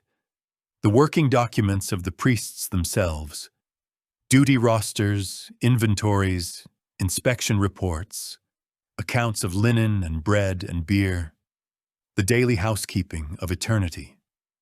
They are among the oldest substantial papyrus archives ever found, and what they record is not drama but diligence, month after month of ordinary faithfulness, the quiet machinery of a civilization at peace. Follow that machinery through a single day, for it is one of the most soothing routines the ancient world has left us. The priests of a royal cult served in rotation, ordinary respectable men taking their month of duty and then returning to their farms and families, and the day of service ran like water in a channel. Before dawn, purification, washing in the sacred pool in the cold and the starlight, the shaved heads, the clean white linen. At sunrise, the procession to the shrine, the breaking of the clay seal on the doors, the opening of the doors themselves as the first light entered, and the morning hymn sung to the awakening God. Then the offerings, laid out in their proper order, the bread, the beer, the meat and fruit and flowers, the burning of incense, the small precise gestures, everything done just so, because it had been done just so yesterday, and would be done just so tomorrow, and in that sameness lay its whole power. At evening, the reverse, the last hymn, the closing of the doors, the fresh seal pressed into fresh clay, the lamps going out one by one. And here's the gentle secret the archives reveal. The offerings were not wasted. Once the god had taken his invisible portion, the bread and beer and meat reverted, by careful accounting, to the priests and staff as their daily wages, and flowed onward from them to their households. The temple was a place of worship, and it was also, in the most practical way, a great slow fountain of bread, endowed by kings, turning reverence into livelihood, day after day, for centuries. Eternity, in Egypt, always smelled of baking. Nothing, at least on the surface of the kingdom, seemed broken. That is worth saying, because history tends to hurry toward trouble. For generation after generation in this long afternoon, the floods were kindly, the granaries filled, the boats went out and came home. Expeditions sailed north along the coast to the cedar harbors of Lebanon, and south past the cataracts toward the incense lands. Caravans brought turquoise from Sinai and gold from the eastern hills. In the workshops, sculpture reached a warmth it would rarely touch again. Portrait statues of officials and their wives seated side by side, her arm around him. The famous seated scribes, cross-legged and alert, their eyes inlaid with crystal, looking up from their papyrus as though the reader has just interrupted them. Painted geese, painted harvests, servants brewing and baking in cheerful miniature. The art of this age is not the art of an anxious land. It is the art of people who expected tomorrow to resemble today. And then, at the end of the dynasty, in the reign of a king named Unas, something appeared that changes everything for us, the listeners at the far end of time. Until now, the interiors of the pyramids had been silent, their chambers bare and unmarked. But when the builders sealed the pyramid of Unas, they left its walls covered, ceiling to floor, in columns of carved hieroglyphs, painted the blue of deep water and lapis, hundreds upon hundreds of spells and prayers and declarations. We call them the pyramid texts, and they are among the oldest large bodies of religious writing to survive from anywhere in the world. They are the voice of everything the pyramids had always meant, finally speaking. The dead king, they declare, is not dead. He rises. He is purified in the lakes of the horizon. He crosses the sky in the boat of Ra. He climbs to the imperishable stars on a stairway of light. Some of the spells are majestic, some are strange, some are startlingly tender. He has gone, say the texts, not dead but alive, to sit at the side of the god. After 4,500 years, the blue signs still say it, in the quiet under the ruined pyramid, to anyone who descends with a lamp. The sixth dynasty carried the long afternoon onward, and its flavor comes down to us unusually in human voices, because the great officials of this age began writing their life stories on the walls of their tombs. One tells of leading expeditions south, past the cataracts, deep into Nubia, and of the trade and the tribute and the long river roads. And in the tomb of a caravan leader named Harkhuf is preserved something unique, the complete text of a letter he received from his king. The king was Pepi II, and he was a small boy, newly on the throne, and Harkhuf was returning from the far south, bringing, among his cargo, a dancing dwarf from the marvelous lands beyond Egypt.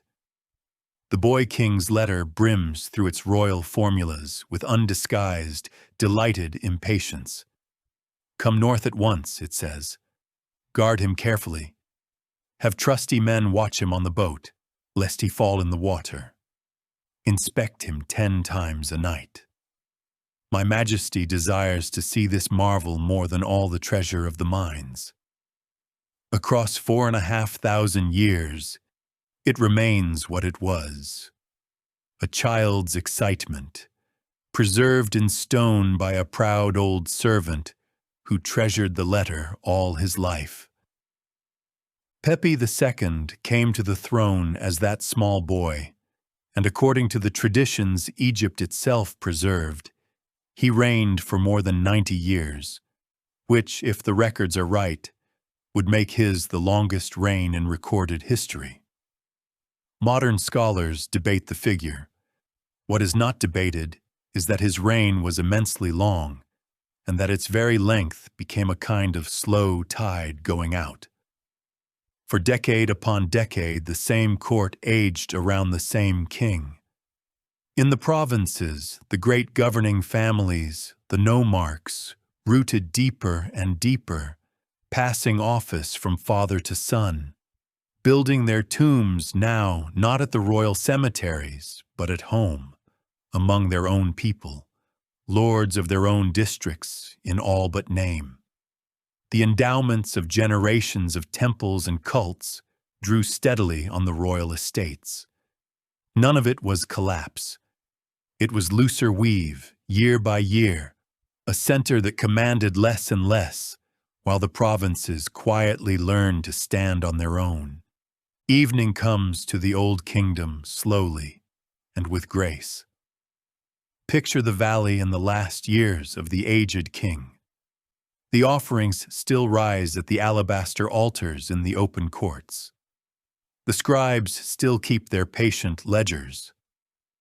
On the desert rim, the pyramids of 3 centuries stand in their long, silent line, from the great giants down to the modest monuments of the recent kings, like a range of hills recording, in their diminishing heights, the tide of an age. The fields are green, the river runs, and if the state is loosening, the land beneath it is not. The villages hold their ancient rhythm, planting and harvest, flood and emergence, as they have held it since before the first crown. The old king dies at last, having outlived his era. And in the years that follow, the long afternoon of the old kingdom fades, gently but unmistakably, into dusk.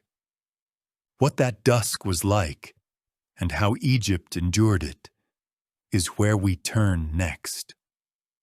Chapter 8. When the river ran low. Every long story has its winters. Egypt's first winter came when the old kingdom faded, and it lasted on and off for something over a century. Historians call it the First Intermediate Period, a cautious name for an age between ages. The Egyptians of later times remembered it with a shudder, as a time when the world turned upside down. The truth, as far as we can recover it, was quieter than their memory of it, and it is the quieter truth we will follow tonight. Egypt did not fall, it loosened.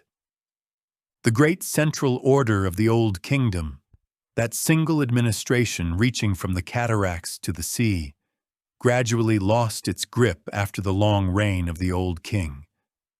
The dynasties that followed at Memphis were brief and shadowy. The surviving king lists rattle off their names in quick succession, reign after short reign, and history can say almost nothing about any of them. Real power had already gone elsewhere. It had gone home to the provinces, to the nomarchs, the hereditary lords of the districts, who now ruled their stretches of the river valley, as their fathers had before them, collecting the harvest, keeping the canals, judging disputes, maintaining the shrines, doing, in fact, nearly everything a government does, only locally, each in his own domain. The kingdom of the two lands became, for a time, a necklace of small lordships strung along the river, still Egyptian in every custom and every prayer, but no longer one. And into this loosened land came leaner years. The evidence, gathered patiently by modern science from lake beds and river sediments and the records of neighboring lands, suggests that in just this age, the climate of the whole region passed through a dry spell, and that the floods of the Nile, that great pulse on which everything depended, ran low, not every year, but too often, and sometimes badly. We heard at the very beginning of this story that the river was more reliable than the rains of the desert. Reliable is not the same as unfailing. When the flood came short, the water did not reach the higher fields. The plantings shrank, the granaries thinned, and hunger, that ancient stranger, walked into the valley. The local lords of this age tell us so themselves in the inscriptions of their tombs, and their words are among the most vivid ever carved in Egypt. They boast, as officials had always boasted, but the boasts have changed. The old lords had boasted of expeditions and honors, of favor in the king's eye. These new lords boast of grain. I gave bread to the hungry, they say, one after another, up and down the river. I clothed the naked. I did not let the fields go dry. In the worst years, says one southern governor, when others starved, my district did not, for I fed my people and lent grain to my neighbors. The genre invites exaggeration, and scholars read such texts with care. But the pride itself is the evidence. In this age, the highest thing a great man could claim was not that he had served the king, for there was hardly a king to serve. It was that his people had eaten. Power had come home, and it had come home carrying responsibility with it. Come down for a moment from the lords and their inscriptions to a single village in a middling district, in a year when the flood runs short. The signs are read early. The watchers at the river marks see the water slow before its time. The elders confer in the shade. Word moves along the bank, quiet and level, for this has happened before in grandfather's day, and the village knows the way of it. The higher fields will not drink this year, so they will not be sown. The seed grain is held back, counted, sealed. The lower fields take all the care the village has. When the harvest comes in small, the granary of the Lord stands open on the appointed days, and the measures are watched by sharp eyes and given out even-handed. For the Lord's own inscription will one day say, and will need to say truly, that in his years no one in his district went hungry. There is fish when the nets are kind. There are marsh roots and wildfowl when they can be found. There is the slow economy of neighbors, a measure lent against a measure owed, remembered without writing. The year is thin. Some households feel it more sharply than others. The feast days are kept anyway, smaller, and in the spring twilight, the elders walk the dry, high fields and say what elders along the Nile have said in every lean year since the beginning. Next year, the water will come. Usually, next year, it did. Later Egyptian literature, written after the troubles had passed, painted this era in the darkest colors it could mix. The land turned upside down, the noble brought low, the servant enriched, the river running unregarded. Those famous laments were composed, most scholars now think, generations afterward, as meditations on disorder rather than reporting from within it. The bad dream of a civilization that prized order above all things, remembering the one-time order had slipped. The archaeology of the age tells a humbler and more heartening story. The villages endured. The crafts continued. People were born, married, farmed, worshipped, and were buried with the proper rites in every district of Egypt, straight through the darkest decades. If you had lived in an ordinary hamlet through these years, you would have known lean seasons, and you would have known your Lord's name better than any distant king's. But the fields were still planted. The feast days were still kept. The great wheel turned. And in the loosening, something remarkable happened. Something that may be this hard age's greatest gift to the Egyptian soul. In the proud days of the Old Kingdom, the glorious afterlife, The ascent to the stars, the voyage in the boat of the sun, had belonged to the king, and through him, at his pleasure, to the great. The pyramid texts were royal texts. Eternity was a court privilege. But now the court's monopoly failed along with its power, and the hopes of kings came within reach of anyone who could afford a coffin. On the cedar panels of coffins in provincial cemeteries, local scribes began writing spells descended from the old royal ones, adapted, expanded, made personal, so that the district official, the priest's wife, the prosperous farmer, each could rise, each could cross the sky, each could live, and with this widening hope rose a god fitted to it. Osiris, the good king slain and restored, lord of the beautiful West, in whose story every Egyptian, high or humble, could now see the promise of their own. Death, said the new faith taking shape, is not the privilege of thrones. Every soul makes the journey. The hope of eternity had widened beyond the royal court, and Egypt would never quite narrow it again. The art of the age has its own honest charm. Cut off from the polished workshops of Memphis, the provincial craftsmen worked in their own manner, bolder, rougher, full of life.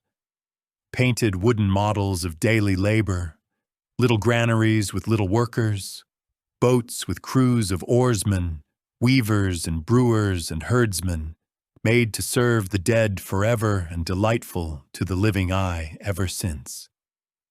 Funerary stelae where the figures stand stocky and vivid, their eyes enormous, their colors frank. Academic perfection had lapsed. Vitality had not. So the decades passed, and slowly, as water finds its level, the scattered lordships began to gather into larger allegiances. In the north, a house of kings arose in a city near the entrance to the Great Lake country, claiming the old royal titles, holding the Delta and the Northern Valley in a loose federation. And far in the south, another power was rising around a town that had been, until now, of no great consequence in Egyptian history.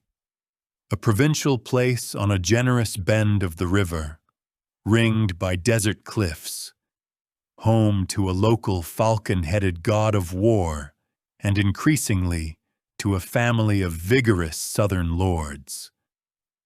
The town's name in the mouths of later ages was Thebes. It is worth lingering there a moment, on this town at the hour before its greatness, because so much of the rest of our story will live in it. The river makes a long, generous curve here, and the valley opens wide, a great bowl of green under an enormous sky.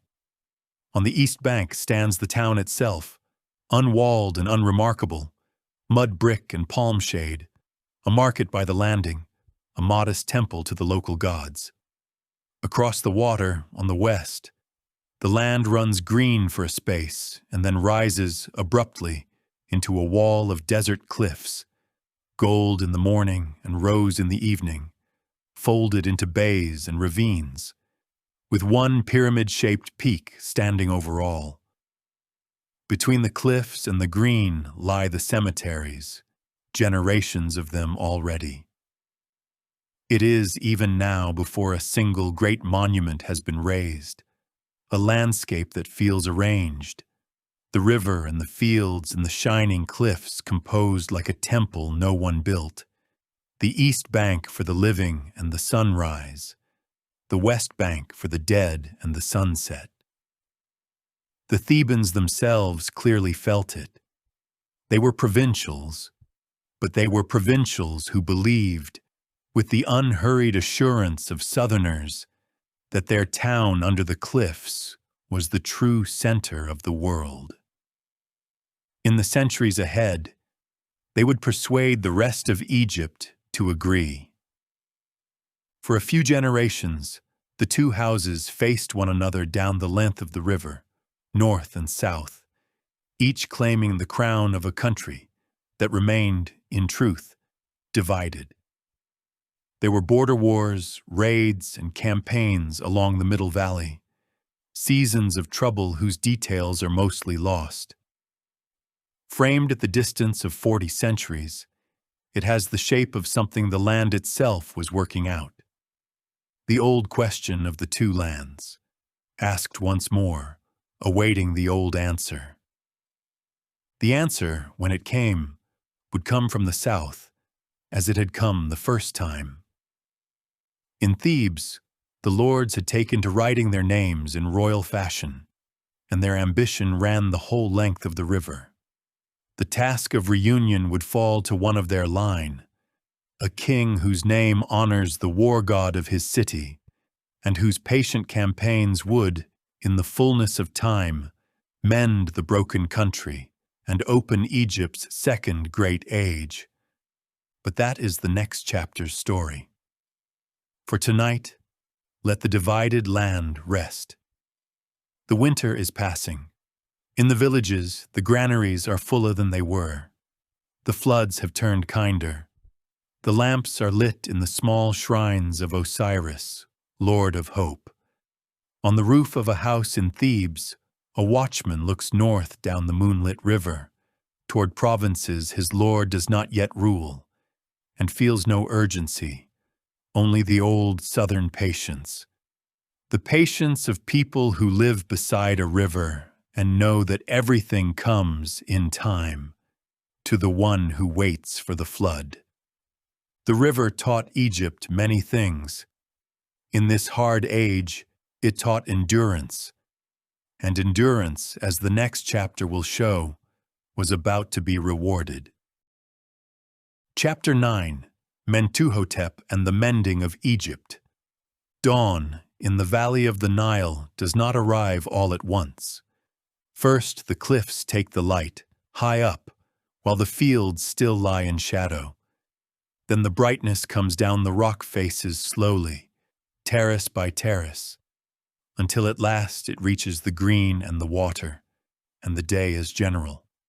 The reunification of Egypt happened the same way.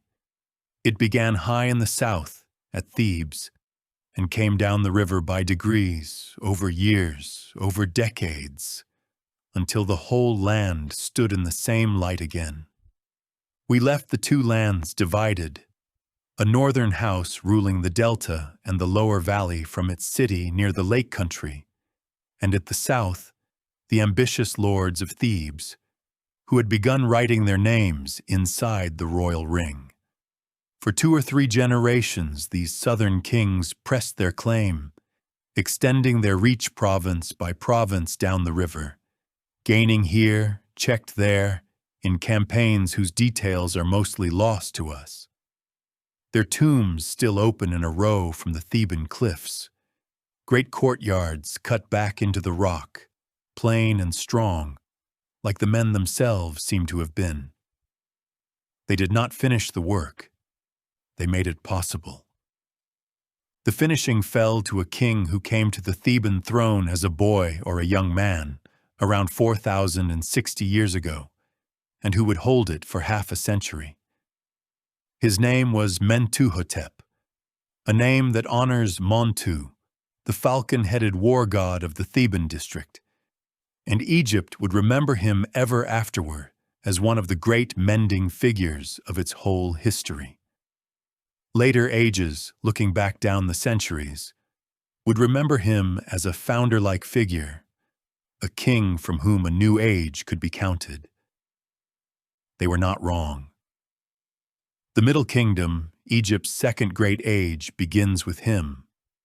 Of the wars themselves, we will keep the promise this series has kept from the beginning and pass over them the way the land itself remembered them, as weather that came and went. There was hard fighting in the middle of his reign. A rebellion in a northern province seems to have opened the final contest. Theban forces moved down the river in campaigns that ran on for years.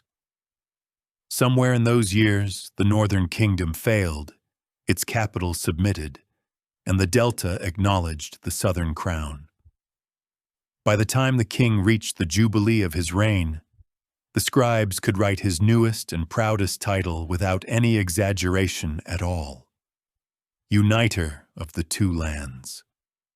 The mending took, in round terms, a lifetime.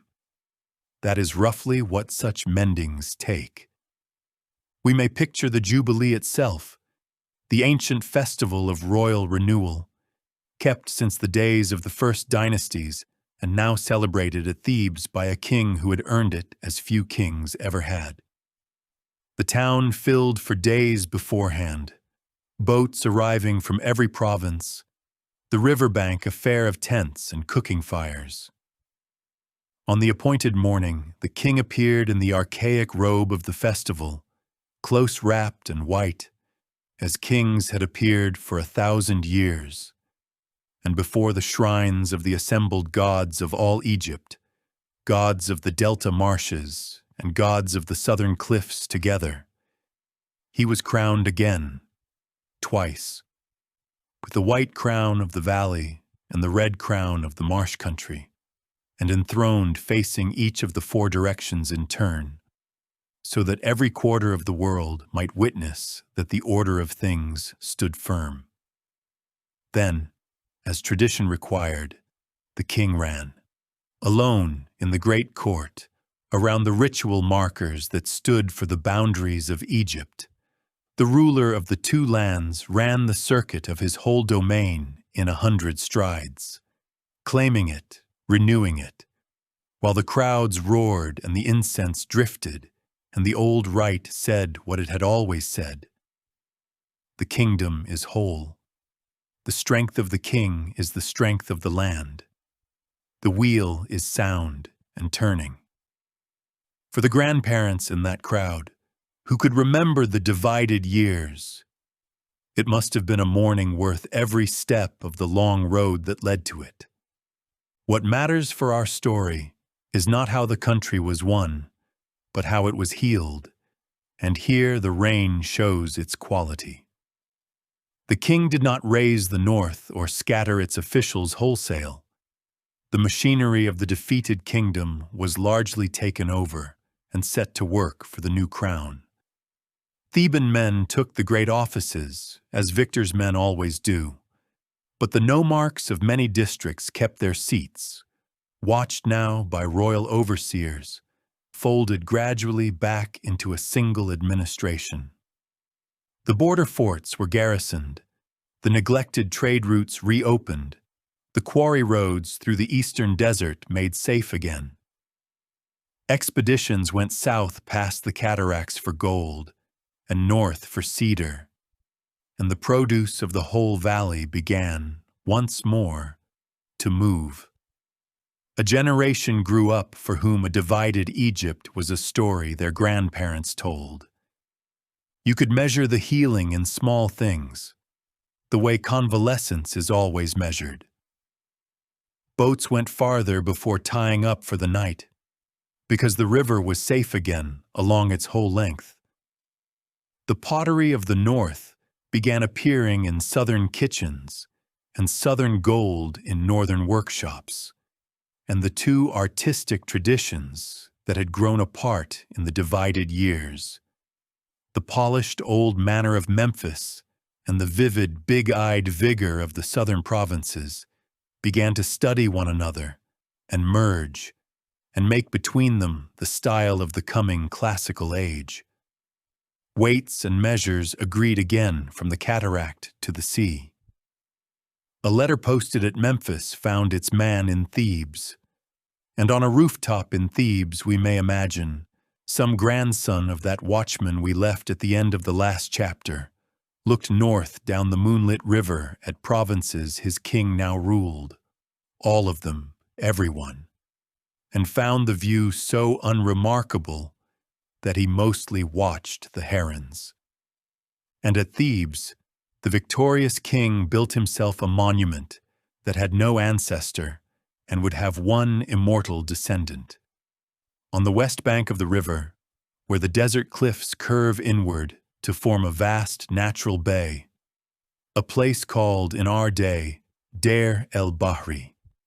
His architects laid out a temple tomb unlike anything in the long tradition of the pyramids. It rose from the valley in broad garden terraces, planted with groves of tamarisk and sycamore and pits of imported soil, watered by hand at the desert's edge. Ramps led from terrace to terrace between colonnades of square pillars, tier above tier of shadowed porticos, and the whole composition was set directly against the towering cliff, so that the architecture and the mountain became a single thing, the built terraces answering the rock terraces above, the temple rising toward the pyramid-shaped peak that crowns the Theban range. Morning after morning for 4,000 years, the sun has come over the river and struck that bay of cliffs and filled it like a bowl with light. The king lay at the heart of it, in a chamber deep in the rock. Around him, in time, were laid the women of his household, and his officials cut their tombs in the cliff faces nearby, gathered about their king in death as the courtiers of the pyramid age had gathered about theirs. It was a new architecture for a new age, not the solitary geometric mountain of the north, but a building in conversation with a landscape, made of shade and greenery and stone together. 5 centuries later, one of the greatest women ever to rule Egypt would build her own temple directly beside it, in open homage, terrace answering terrace. We will stand in this bay of cliffs again. Something else was quietly beginning at Thebes in these years, something that would outgrow every dynasty. Among the gods of the district, alongside warlike Montu, there was a quieter figure, a god of the air and the unseen, whose name meant the Hidden One. His shrine on the east bank was, as yet, modest, but the kings of the rising house had begun to honor him, to join his name with the sun god's name, Amun-Ra, and to enlarge his estate. Every dynasty lifts its own gods with it. As Thebes rose, the Hidden One rose patiently, the way everything rises in this story, and the little East Bank shrine set out on its long journey toward becoming one of the largest and most astonishing religious complexes the ancient world would ever know. That journey will take 1,000 years, and our story will visit it many times. The great king died full of years and was laid in his cliff-embraced temple, and his line continued after him for a time. A son who reigned well, sending expeditions down the Red Sea toward the incense lands. Then a shorter, dimmer reign or two, in which the records grow thin. And here, at the seam between dynasties, history hands us one of its quiet, suggestive stories. In the last years of the house, a great expedition went out to the desert quarries to bring back stone for a royal sarcophagus. Thousands of men under the command of the king's vizier, his highest official, a southerner named Amenemhat. The inscriptions the expedition carved in the quarry valley record marvels. A gazelle that came unafraid through the crowded camp and dropped her young upon the very block chosen for the king, taken by all as a sign. A sudden desert rainstorm that revealed a well of sweet water, brimming and unsuspected, in the dry heart of the hills. Favor, said the signs, rested on this undertaking, and perhaps not only on the undertaking. For when the thin records of that rain fall silent, and the next dynasty opens, the king who founds it, the maker of Egypt's most polished age, is a man of the same name, Amenemhat. Whether the vizier took the throne, and how, the sources decline to say. Egypt did not record the seam. It recorded the signs, the gazelle, and the sweet water, and moved on. Evening comes down over reunited Egypt. In the delta, The herds wade home through the northern marshes under a sky full of wings. At Memphis, the old capital, the lamps are lit in streets that once more take orders from a single crown.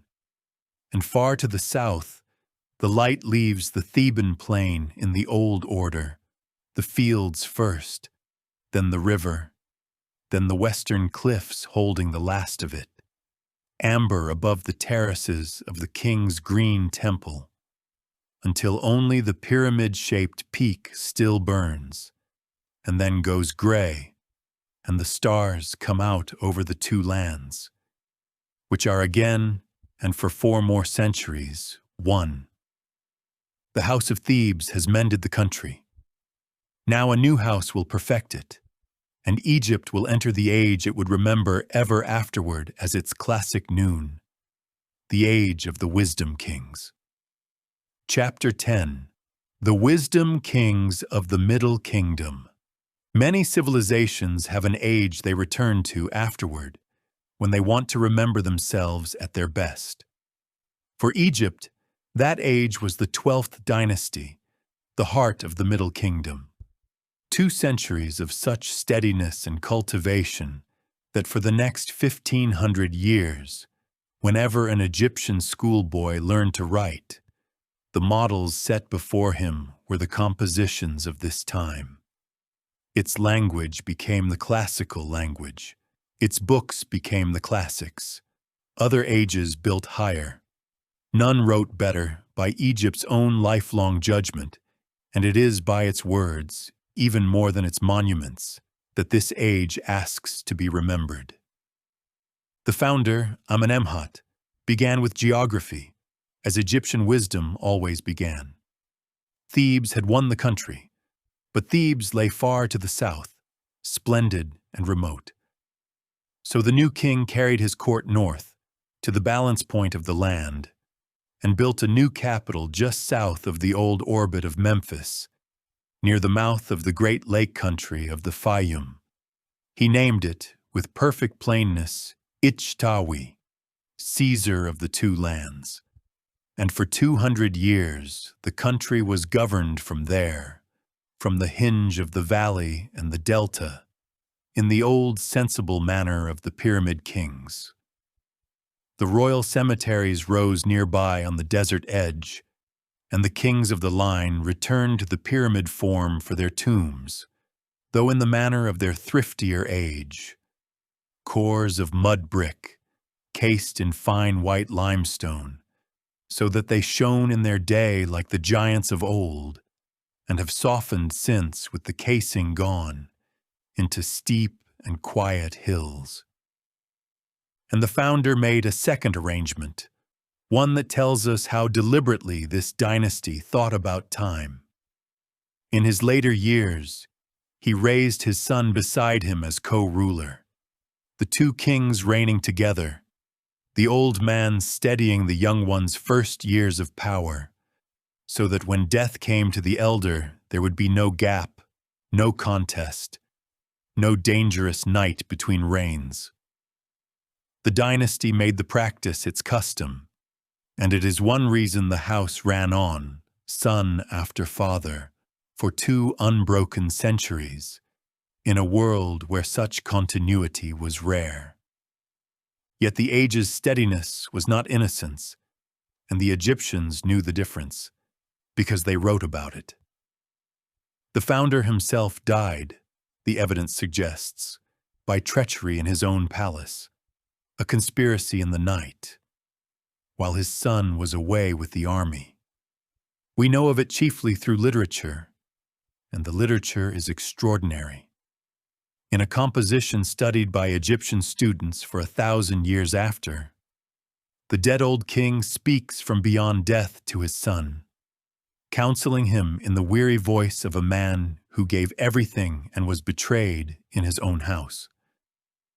Trust no brother, know no friend too well, for I fed the beggar and raised the orphan, and it was those who ate my bread who rose against me.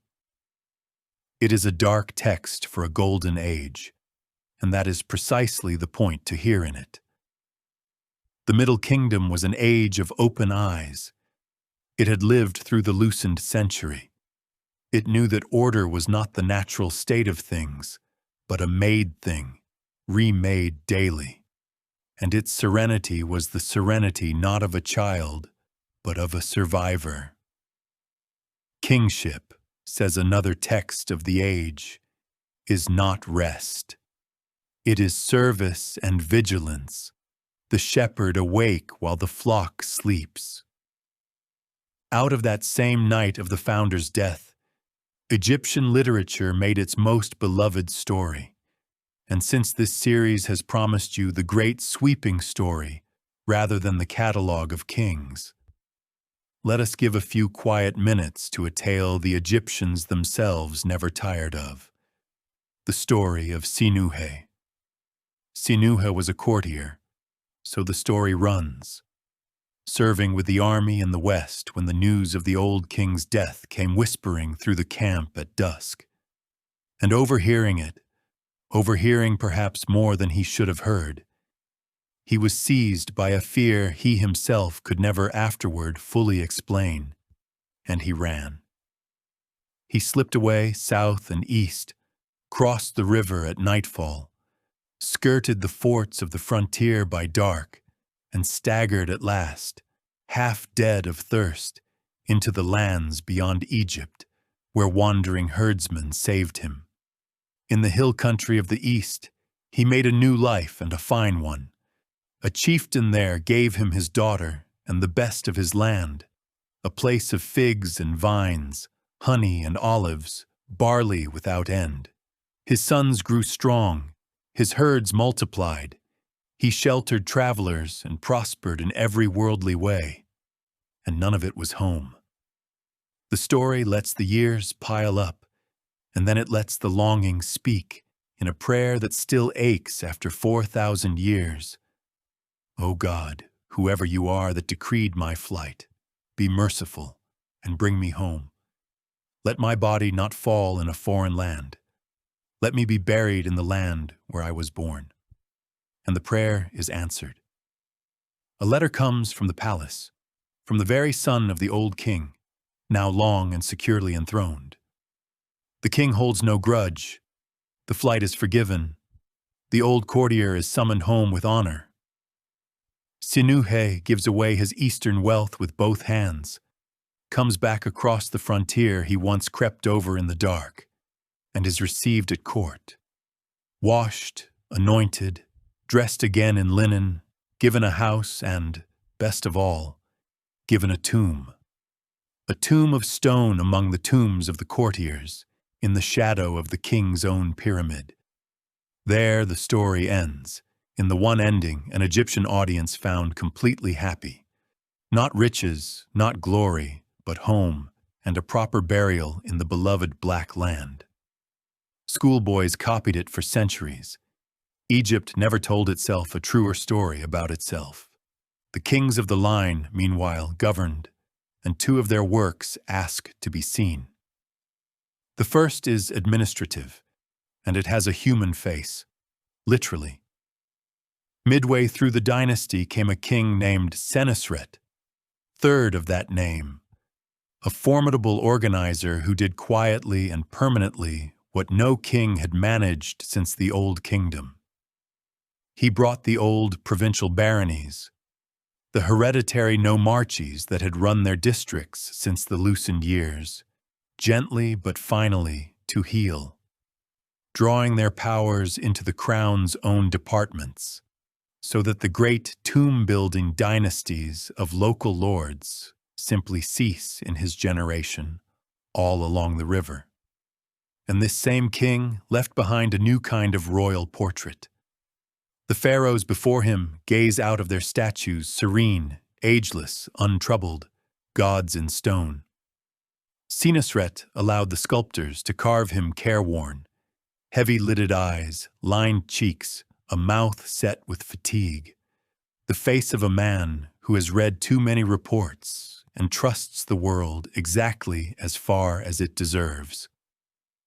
Scholars still debate what the faces mean, but set beside the literature of the age, The weary king in stone and the vigilant shepherd of the texts look very much like the same idea. That rule is labor, and that a king may say so. The second work is green. South of the capital opened the Fayum, a great natural basin off the valley's western side, holding a lake fed by a branching arm of the Nile, ringed by marsh and desert. The kings of the dynasty, and above all the long-reigning Amenemhat III, saw what patient water management could make of it, and made it. The feeding channel widened and regulated, embankments raised, sluices set, marshland drained and diked field by field, until vast stretches of new black land, orchards and grain fields together, flourished where the reeds had been. Won not by conquest, but by engineering. Beside the lake the king raised his monuments, and attached to his pyramid there a mortuary temple so vast and so intricate, court opening into court, that Greek travelers who saw it more than 1,000 years later declared it surpassed even the pyramids in wonder, and called it the labyrinth. Their descriptions grew in the telling, as travelers' descriptions do, and little of the building survives to check them. But the fields survive. The Fayum is garden country to this day, and the deep root of it is Middle Kingdom water law and Middle Kingdom mud, moved basket by basket 4,000 years ago. It was administration again, the oldest Egyptian art, but administration in the service of gardens. And through it all ran the age's true signature, words. Come and sit for a moment at the edge of a schoolroom of the age, for this is where the Middle Kingdom made its longest mark. It is a shaded courtyard attached to a temple or a government office in the cool of the morning, and a dozen boys sit cross-legged with their writing boards, whitened and smooth, on their laps. The master dictates, slowly, a passage every man in the room over 30 knows by heart, for he copied it himself at their age, from a master who copied it from his. The brushes move. The tongues protrude in concentration. A wrong sign is smoothed away with a wet thumb and made again. The texts they copy are the classics of their grandfather's time, and copying them does double work, as the masters well know. The hand learns the signs, and the heart, with luck, learns the sentences. Do not be proud of your knowledge, says the page under one boy's brush, but consult the ignorant as well as the wise, for the limits of art are never reached. Be a scribe, says the page under another, in the old exhortation we heard whispered at the very birth of writing, 6 centuries before this morning, and 15 centuries before the last schoolboy will copy it out. Buildings crumble, but a book endures. The writer lives on the lips of his readers. Some of the boys are bored. One is watching a hoopoe in the courtyard tree. But the words are going in, generation after generation, the way water goes into the black land, and the crop they raise is Egypt itself. Every clerk who will measure a field fairly, every judge who will hear a poor man patiently, every official who will remember, at least on his better days, that, as the old teaching says, good speech is rarer than emeralds, yet may be found among the servant girls at the grindstones. This is the era of the teachings, those calm books of counsel in which a father instructs a son in the conduct of life. Be generous, be discreet. Do not repeat gossip, honor your mother. Listen more than you speak. It is the era of the tales. The shipwrecked sailor comforted on his island by a giant golden serpent who has lost everything and learned gentleness. The eloquent peasant whose complaints against injustice are so beautiful that the court keeps him talking. It is the era, too, of the pilgrim stones at Abydos, the holy city of Osiris, where now, in the wake of the widened afterlife, not only lords, but ordinary men and women set up their little stelae by the processional way of the god, each carved with a family's names and faces, husband and wife side by side, children below, a prayer for bread and beer above, so that they might stand forever near Osiris and share forever in his festival. Thousands upon thousands of them accumulated over the generations, a whole nation's quiet insistence. Remember us. We were here. We also loved. Evening settles over the Middle Kingdom at its height, and it is a good evening. In the new fields of the Fayum, the water whispers along the channels in the dusk, doing its patient work under the first stars. At Ichtawi, the lamps are lit. In a courtyard somewhere, a scribe reads the story of Sinuhe aloud, and the household falls quiet at the old prayer for home. On the desert edge, the king's pyramids hold the last light, white, then rose, then gray. The land is ordered, the language is at its noon. The wisdom kings have built their garden, and for a while, a long and generous while, Egypt simply lives in it. It will not last forever.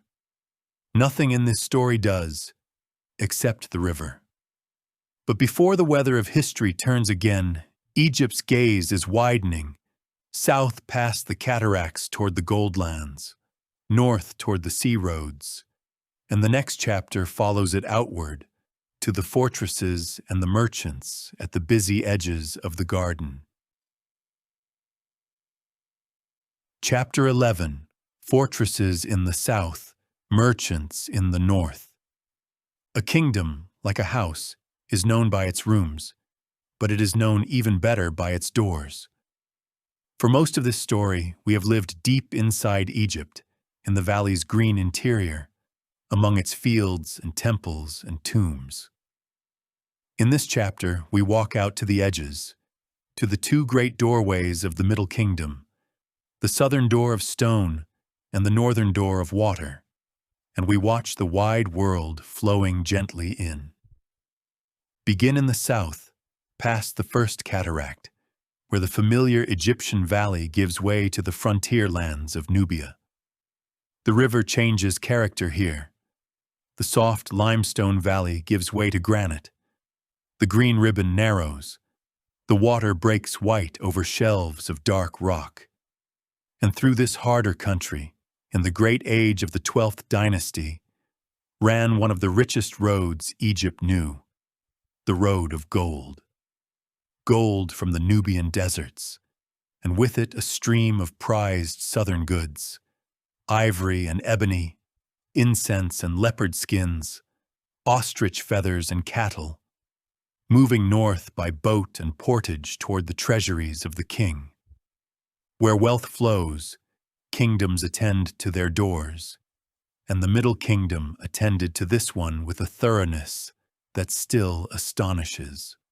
Along the second cataract, where the river runs roughest, the kings of the dynasty built a chain of fortresses, close enough together for signals to pass between them, and these were not modest outposts. They were enormous mud-brick strongholds with walls many meters thick and towers and ditches and fortified river gates, engineering of extraordinary ambition in its own frontier world, planted in a hard, open landscape of rock, river, and desert. Their garrisons watched the river traffic, registered the traders moving north, guarded the gold caravans, and patrolled the deserts on either side. It was here, too, that Senusret III, the careworn organizer we met in the last chapter, fixed the formal boundary of Egypt and marked it with proclamations in stone, declaring to all who came after that he had made his frontier and held it, and charging his successors, in words half command and half challenge, to hold what he had held. The fortresses were enormous, the reports were small, and it is the reports, by wonderful luck, that survive. From one southern garrison, a bundle of dispatches has come down to us, copies of the routine reports sent between forts and back to Thebes, and they are as quiet and precise as the desert itself. A patrol went out along the desert edge, says one, and found the track of so many men and so many donkeys, and followed it, and established where the travelers had come from and where they were going. Traders arrived at the fortress, says another, were checked, conducted their business, and went their way the same day. All is well. Nothing burns in these pages. Nothing shouts. They are the sound of a boarder working, day after uneventful day, ink and patience standing watch beside mud brick, and they tell us something essential about the Middle Kingdom's whole idea of itself. Order was not something you proclaimed once. It was something you wrote down every day in small letters. Beyond the forts, upstream, the world was not empty, and Egypt knew it. Far to the south, around the Third Cataract, a powerful Nubian kingdom was growing in wealth and confidence. The kingdom Egypt called Kush, centered at Kerma, rich in herds and gold, with its own proud traditions of building and burial. For now, in the strong years, the two powers traded and watched one another across the frontier, and Egyptian goods traveled deep into Africa, and African goods filled Egyptian treasuries, and the great forts kept the peace of the road.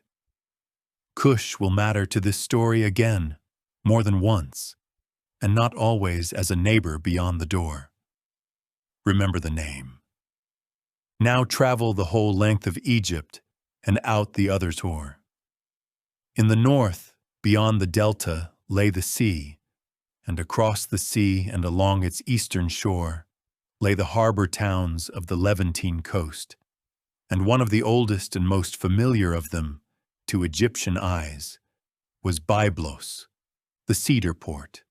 For many centuries, Egyptian ships had gone out to Byblos with linen and papyrus and gold, and come home riding low under timber, the tall, fragrant cedar that Egypt's own land could not grow, timber for ships and coffins, temple doors and flagpoles.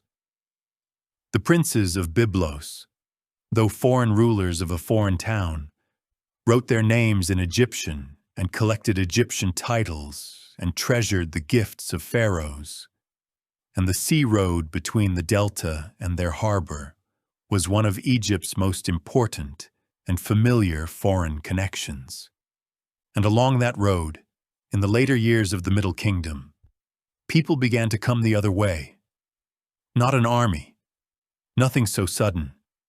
Families, herdsmen with their flocks, seeking pasture in the wide grazing lands of the eastern delta, sailors and shipwrights settling near the harbors they served, craftsmen, traders, laborers, hired soldiers, the enterprising and the displaced of the whole Levantine coast, drawn by the oldest magnet there is, a rich and stable country with work to offer. The Egyptians called such Easterners Amu, and they had known them forever as neighbors and trading partners. Now, increasingly, they knew them as neighbors in the nearer sense. In the towns of the Eastern Delta, generation by generation, the newcomers put down roots, and one town above all became theirs, a river harbor city on the eastern branch of the Nile that history remembers as Avaris. There they lived in a world half Egyptian and half Levantine, worshipping their own storm god alongside the gods of Egypt, burying their dead in their own fashion by houses built in the Egyptian way, trading up the river and out to sea, prospering. We may imagine the sound of that city's markets, two languages and every mixture of the two, bargaining amiably over the same fish. Egypt had often absorbed people, as rivers absorb streams. It did not occur to anyone, for a long time, that this stream was becoming a river of its own. Meanwhile, in the heartland, the High Middle Kingdom was aging into its long afternoon. The 12th dynasty closed, after 2 brilliant centuries, in the reign of a queen, and the 13th that followed makes a strange impression at first glance. Dozens of kings in quick succession, reign after reign of a few years each, families rising to the throne and passing from it. And yet the country, for a long while, hardly seems to have noticed. The machinery the wisdom kings had built, the offices and the archives, the granaries and the courts, ran on under its own momentum. The real continuity lived in the great ministers, the viziers and treasurers, who served king after king the way the riverbank serves the passing boats. The papyri of the age, from the towns and temple offices, show ordinary life in full and placid detail. Household lists and property deeds, medical prescriptions and temple duty rosters, letters about rent and lamp wicks and the borrowing of donkeys. A kingdom can be measured by its crises. It can be measured just as truly by the years in which the paperwork stayed boring. One place lets us walk those placid years in person. Beside the pyramid of one of the great 12th dynasty kings, near the mouth of the Fayum, the state had built a whole town for the priests and officials and workers of the royal cult, laid out at one stroke on a grid, straight streets crossing at right angles, terrace houses in neat rows, grand mansions with granaries and courtyards along the north side for the great families, and the whole of it walled, tidy, and rational, a piece of administration you could live in. The desert, in time, swallowed and so preserved it, and when archaeologists opened its houses, they found the town's own memory lying where it had fallen, papyri by the basket load, the working and private papers of ordinary Middle Kingdom lives. A temple ledger recording who served which month, and the day the duty changed hands. A letter from a farmer, testy about the delivery of seed grain. A household census listing a man, his wife, their children, and the widowed relatives folded into the family. Medical papyri with treatments for mothers and small children. A veterinary text on the ailments of cattle. The mathematics of grain heaps and land measurement, and a will in which a modest man leaves his house and goods to his wife, in trust for whichever of their children she favors. No proclamation in all Egypt says as much as that stack of documents about what the Middle Kingdom was for. Down at the level where people actually lived, the great machine of the wisdom kings came to this. The seed arrived, more or less on time. The duty roster was fair and posted. The sick child was treated. The widow was provided for. And it was all written down so that it would be honored. Order, in the end, is a promise kept in small handwriting. But momentum is not the same as strength, and slowly the reach of the crown grew shorter. The southern forts, expensive to garrison, passed in time from royal strongholds to communities of soldiers settled with their families, still watching the river, more and more on their own account. The court's hand rested more lightly on the far delta, where Avaris and its hinterland grew ever more populous, ever more prosperous, ever more accustomed to managing its own affairs. No one chose this. No one decreed it. It was the loosening again. The same slow exhale we watched at the end of the Old Kingdom, arriving as it usually arrives, not as an event, but as a tendency, visible only afterward. Evening comes to the Middle Kingdom's long afternoon. At a southern fortress, the garrison scribe finishes the day's dispatch, all is well, and seals it as the granite hills go violet. On the sea road, a cedar ship runs for the delta ahead of the dark, and in Avaris the harbor lamps come out, reflected in the river in two languages. Egypt sleeps with both doors ajar, as prosperous countries do, trusting the watchman, trusting the paperwork, trusting most of all the old, deep habit of being Egypt, which had absorbed so much of what the world had sent toward it. And for a while longer, that trust will hold. But in the north, in the busy city on the eastern branch, something is quietly changing shape, and when the change is complete, Egypt will find, for the first time in its long story, kings of another people seated on a throne within its borders. How that came to be, and how Thebes answered it, is the final chapter of this first great part of our journey. Chapter 12. The Hyksos and the Long Patience of Thebes. Long after the events of this chapter, an Egyptian historian would tell the story of how it began, and he told it as catastrophe. A sudden invasion out of the east, a blast of God's displeasure, foreign hordes burning cities and casting down temples. That version echoed down the centuries, because catastrophe makes memorable telling.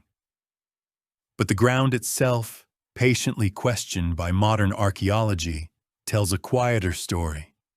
And the quieter story is the one that fits everything we watched happen in the last chapter. There was, so far as we can now tell, no single great invasion of the kind later memory imagined. There was arithmetic. The eastern delta had been filling, for generations, with the settled families of the Levantine coast, and Avaris had grown into one of the great cities of the north, rich in trade, thick with shipping, oriented as much toward the sea lanes and the caravan roads as toward the old valley heartland. And as the reach of the 13th dynasty's fleeting kings grew shorter, the strong men of that northern world began, step by step, to govern in their own name, first as local rulers, then as kings, until at last, somewhere around 1650 BC, roughly 3,650 years ago, a line of them claimed the great crown itself, taking the titles of pharaoh, writing their names in the royal ring, ruling from Avaris over the delta and the northern valley. The Egyptians called them, in plain description, rulers of foreign lands. In the language of later historians, the phrase became a name, the Hyksos. Here is what should be said about them, calmly, because their own monuments and city say it.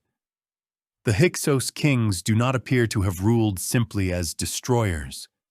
They ruled, in many visible ways, as pharaohs, or as near to pharaohs as they knew how to be. Egyptian titles, Egyptian scribes and offices, Egyptian artisans in their workshops. They honored the Egyptian god Set, lord of storms, who resembled their own storm god from over the sea, and made him great in Avaris. Their city flourished as a hinge of the whole eastern Mediterranean. In its ruins, archaeologists have found the traded goods of Cyprus and the Levant, and even from a later palace, painted frescoes in the leaping, sea-bright style of distant Crete. Egypt under the Hyksos was not on fire. It was in the north, doing rather brisk business. And the age of their rule, for all its wounded pride, left Egypt permanently richer in one respect, because through the open northern door there now flowed, along with the trade, new military and technical skills from Western Asia. In these generations, by whatever roads, there arrived in Egypt the horse and the light war chariot, the composite bow, laminated of wood and horn and sinew, with greater power and reach than the older simple bows, improved bronze working, new designs of loom, even, it seems, new musical instruments, the lyre and the long-necked lute, whose descendants would play at Egyptian banquets for 1,000 years.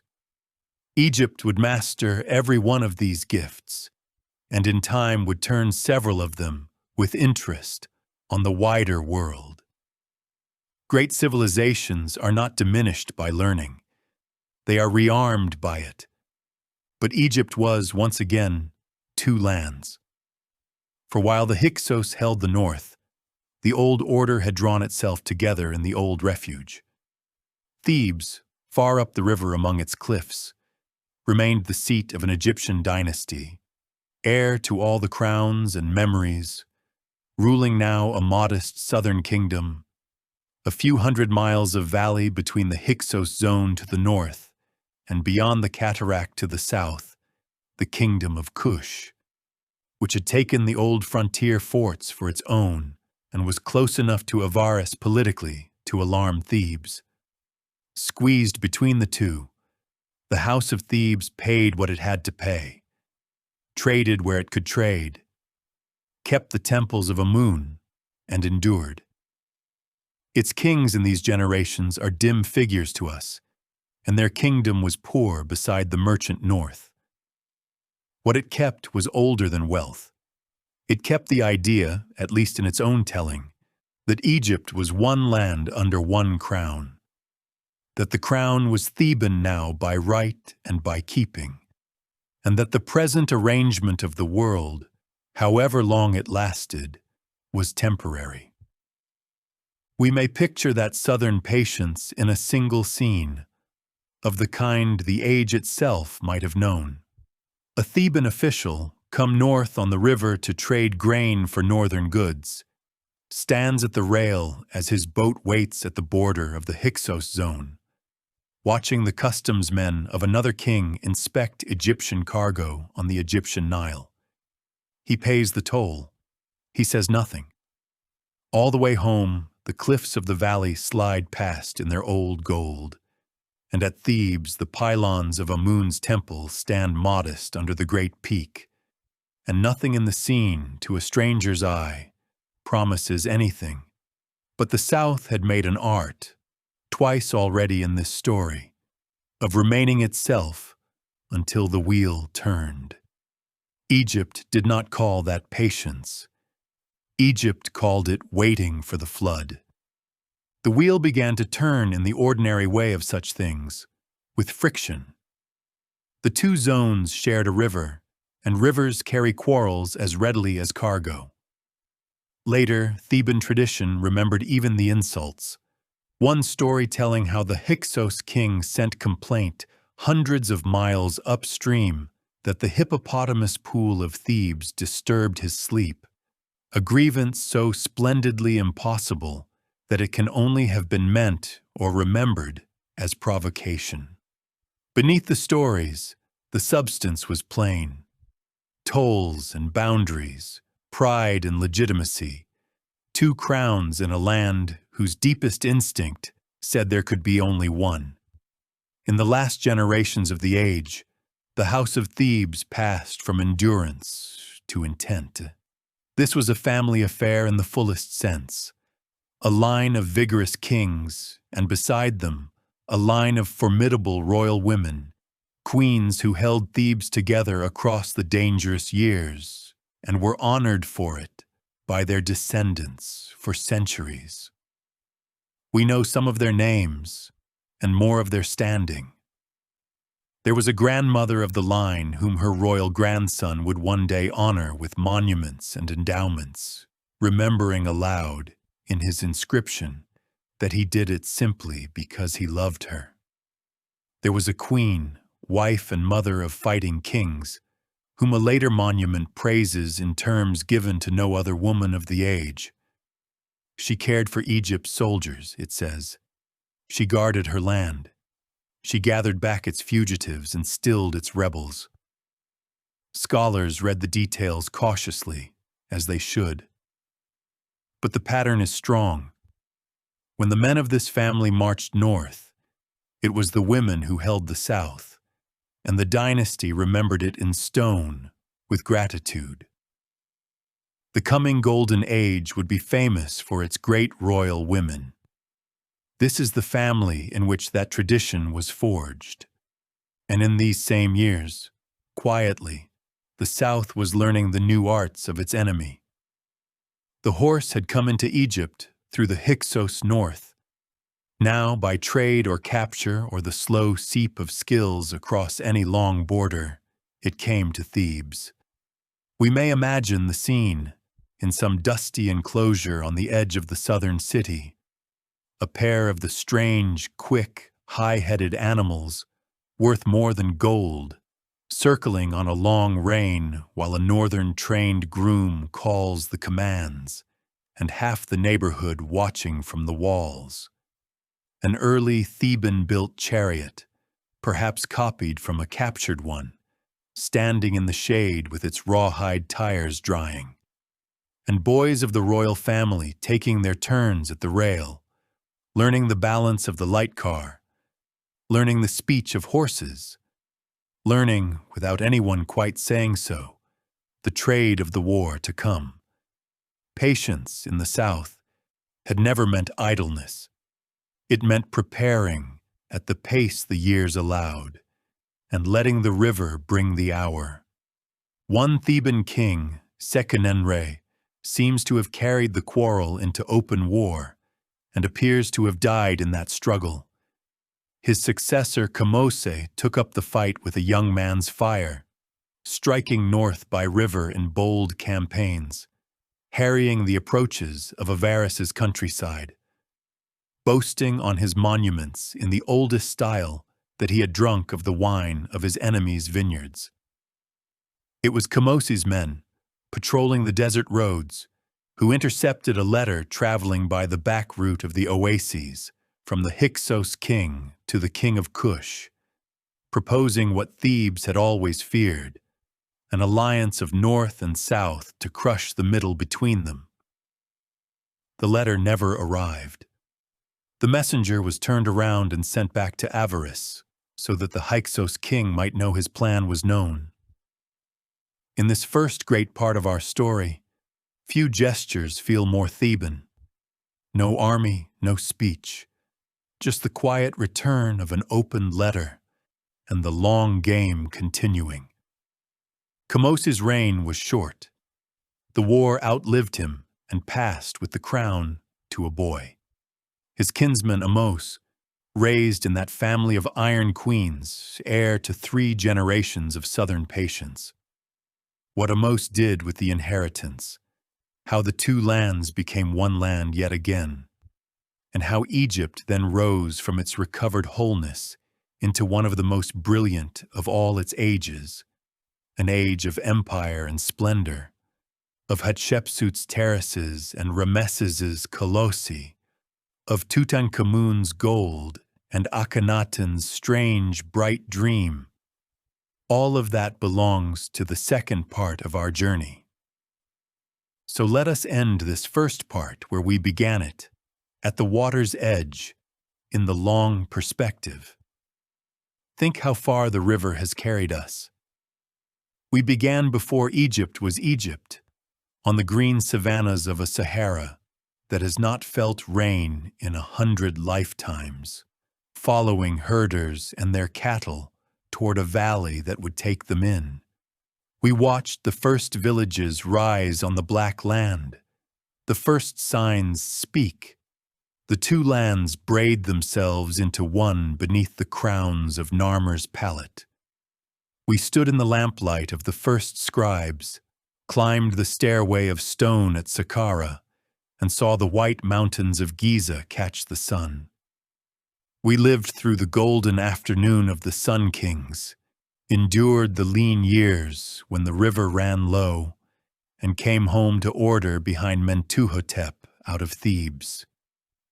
We heard Sinuhe pray his way back to the Black Land, watched the schoolboys of the wisdom kings copy their teachings under the courtyard trees, and stood at the two great doors of the kingdom as the world flowed gently in.